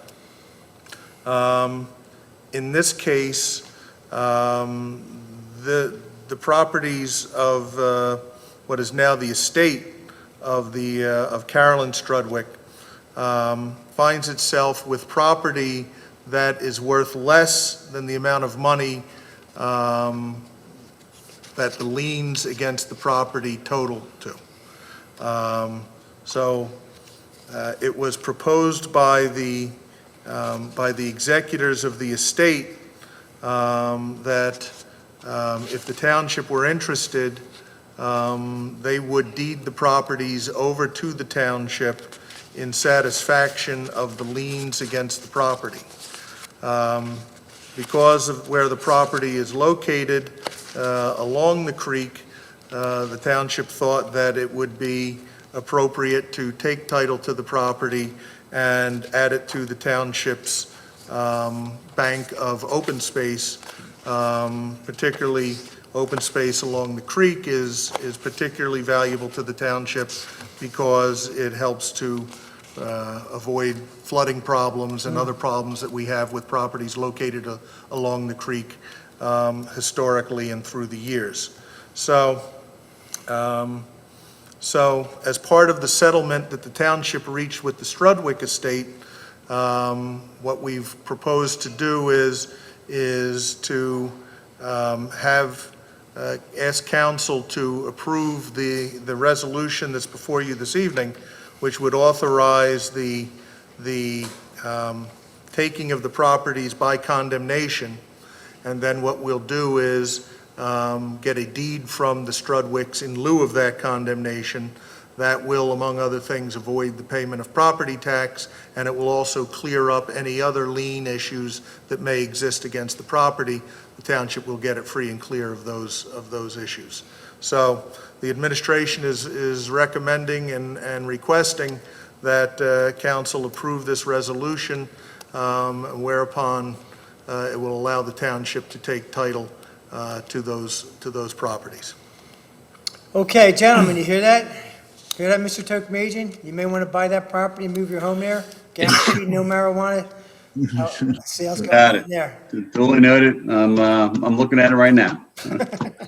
I had one question for Mr. Pizzo. Go ahead.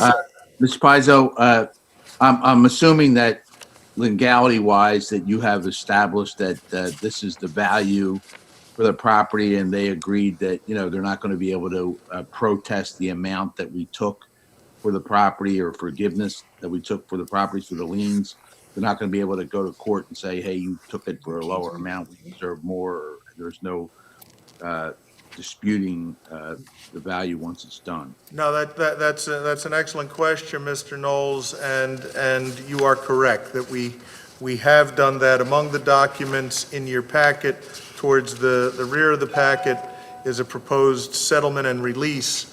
The settlement and release are going to be signed by the executors of Ms. Strudwick's estate, and it is indicating that, in fact, they are paying us to in some extent take the properties off their hands.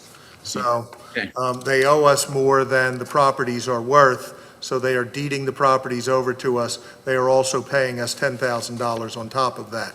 So no money will be going their way. Everything is coming the township's way. Right, and once they agree to that, that's the deal, and they can't dispute that they got ripped. That is correct. Yeah, okay.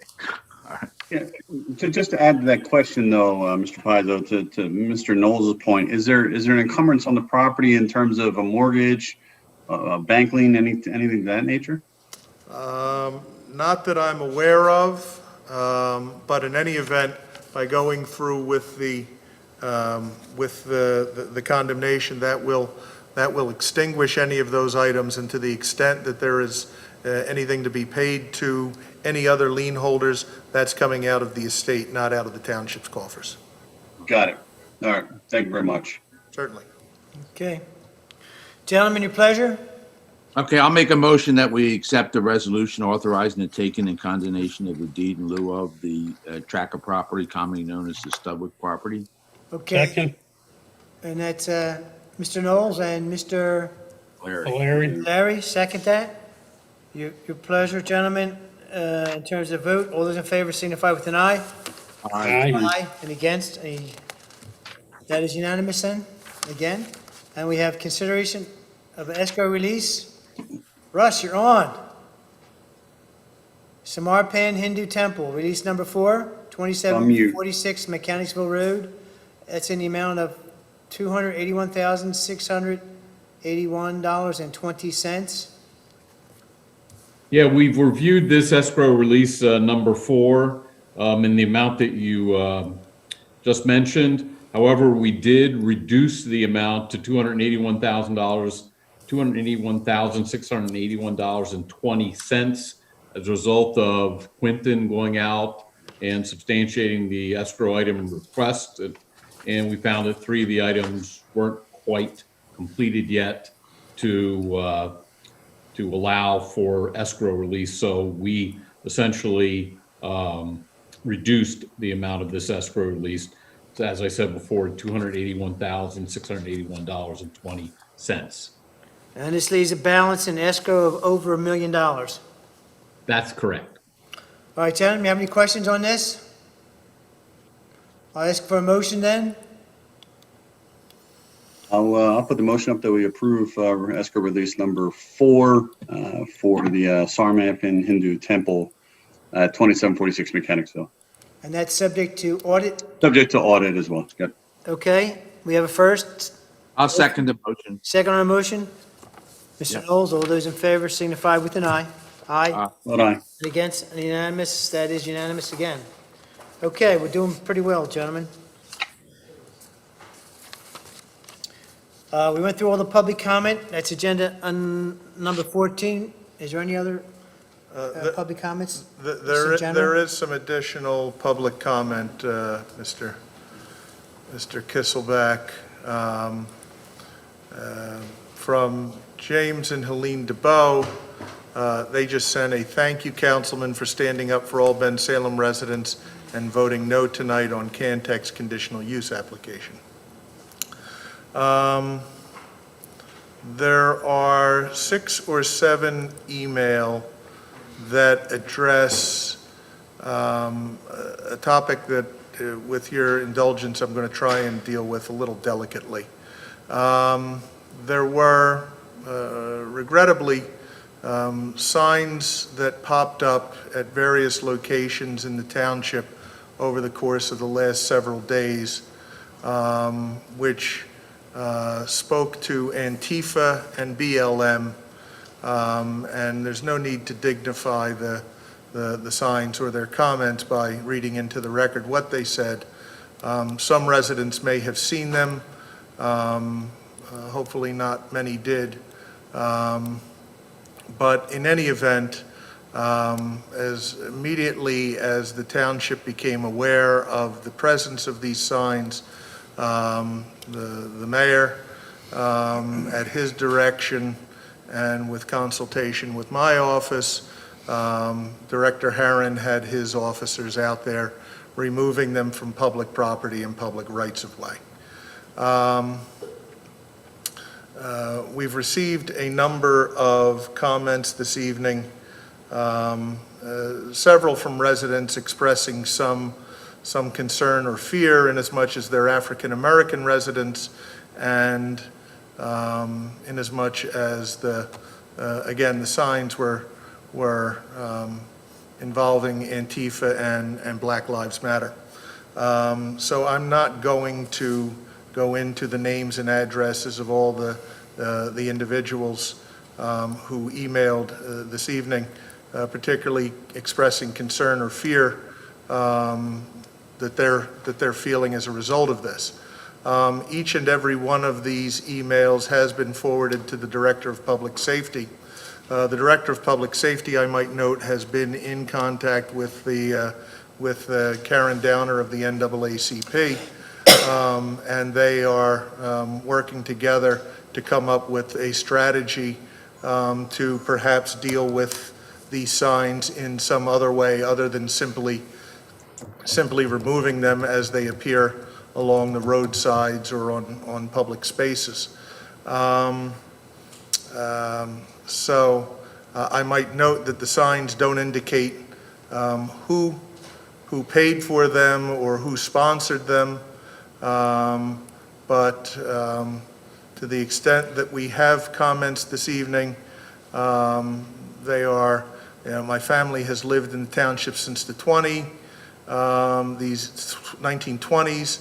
These signs tell my neighbors to locate and identify fellow Americans. I find this to be terrifying. I find it horrifying that anyone can be labeled for their beliefs. These signs make me feel threatened and afraid. That generally is pretty much the general sentiment of all of these comments. Again, out of an abundance of caution, I'm going to refrain from identifying who wrote them or putting their addresses out there into the public domain, and instead, as I've indicated, send all of these emails and all of these concerns directly to the Director of Public Safety so that he can deal with all of these residents directly. And again, the township continues to remove these signs as quickly as they pop up. And if you see one on public property or along the public roadside, please don't hesitate to contact the township police and let them know that one has cropped up. And I believe that's it. Okay, thank you, Mr. Pazzo. Since you're on board, is there anything else you want to add? Because we're now in other business from personnel. Nothing else that I want to add. I apologize. There is one other message here, unrelated to the signs. It's from Leanne Hart, asking, she'd like to know if we will begin live streaming council meetings the way the school district does for their board meetings, sports, and other events. Many residents, including her, do not have cable and therefore do not watch or participate in the council meetings. Yes, we can submit public comments in advance, as Ms. Hart has done, but we are cut off from participating in the live meeting and unaware of what's being discussed until the meetings are over and the video is posted. So that's Ms. Hart's comment, and I think that is The rest of the story. the final comment that we've received this evening. Nothing's come in other than Mr. and Mrs. DeBoe in the last few minutes. So that's everything. Mr. And Pazzo, thank that last request, I mean, I've brought this up several times about requests for live streaming this. Have we made any progress with that? Do you know?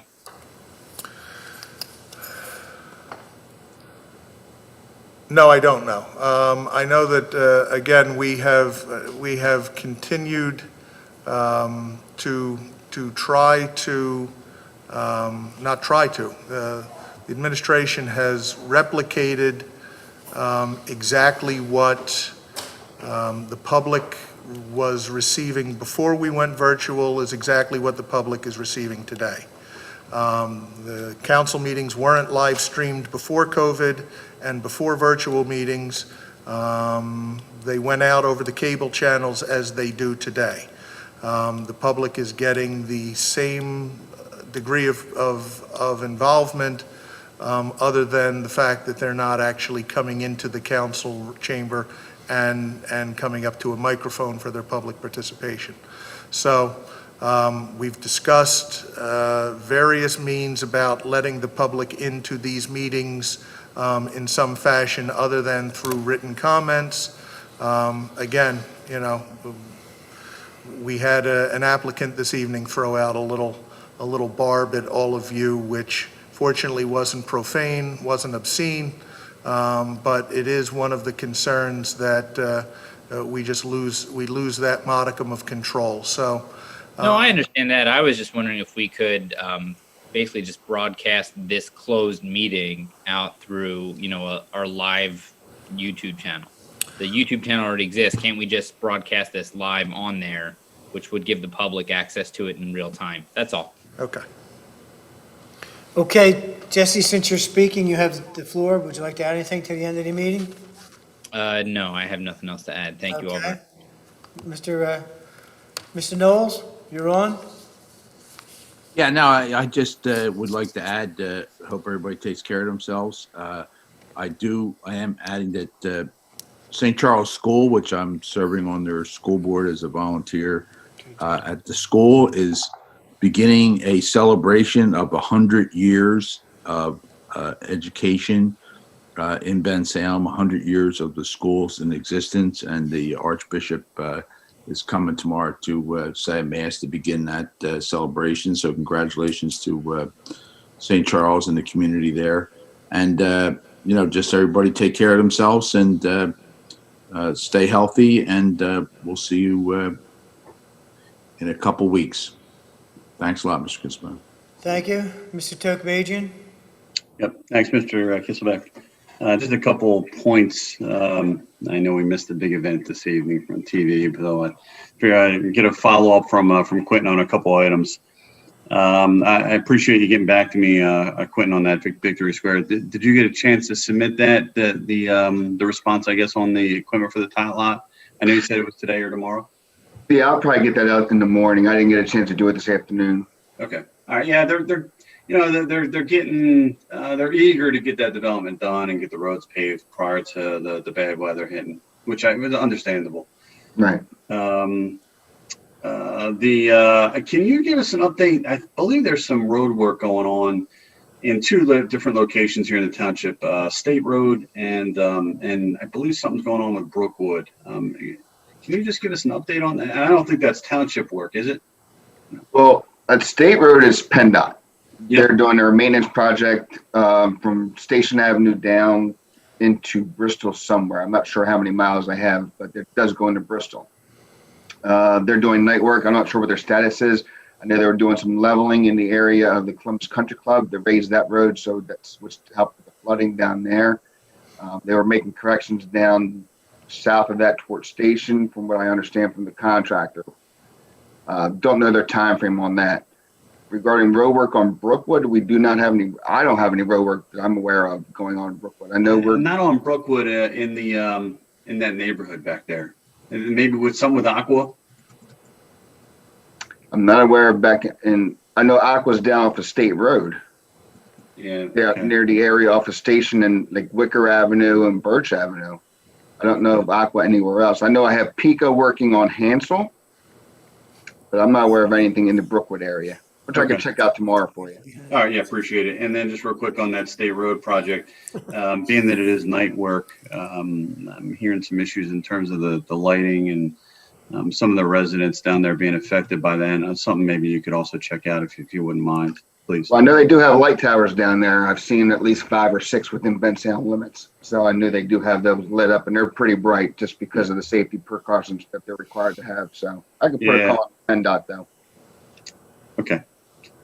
And then lastly, Mr. Pizzo, I just want to thank you for bringing up the signs and for us acknowledging and condemning them. It's disturbing to see them up. It's a shame that we can't identify those individuals who are responsible for supporting something like that. But certainly appreciate the administration, the mayor, Director Haran making the effort to remove them from public spaces. Thank you. And for everyone, stay safe. Thank you. Mr. Polari? Thank you, Mr. Kisselbeck. Ditto to everything discussed. Appreciate everything that's going on in the township. Safety is important to all our residents. Hopefully we'll get a vaccine and be able to start getting people back into the things they do, get the kids back totally in school and have our meetings again and do the things that need to be done in the community. Thank you, President. Okay. Russ, I'm going to ask you if you have any comments. No comments. Okay. Quentin? No comments. Okay. And since we're talking about signs, I've had 5 signs stolen from my property, so stop doing that, ladies and gentlemen. I'm not going to add anything to the meeting other than ask for us to conclude it tonight. Guys, you hung in there really well. Congratulations, you did a great job. Thank you very much for all your concern for the residents of Bensalem Township. And again, not having a mallet, I'm going to say gavel, gavel, gavel, gavel, like a turkey. Make a motion, we adjourn. All right, that's it. Good night. Good night. He's adjourned. Thank you, gentlemen. Good night.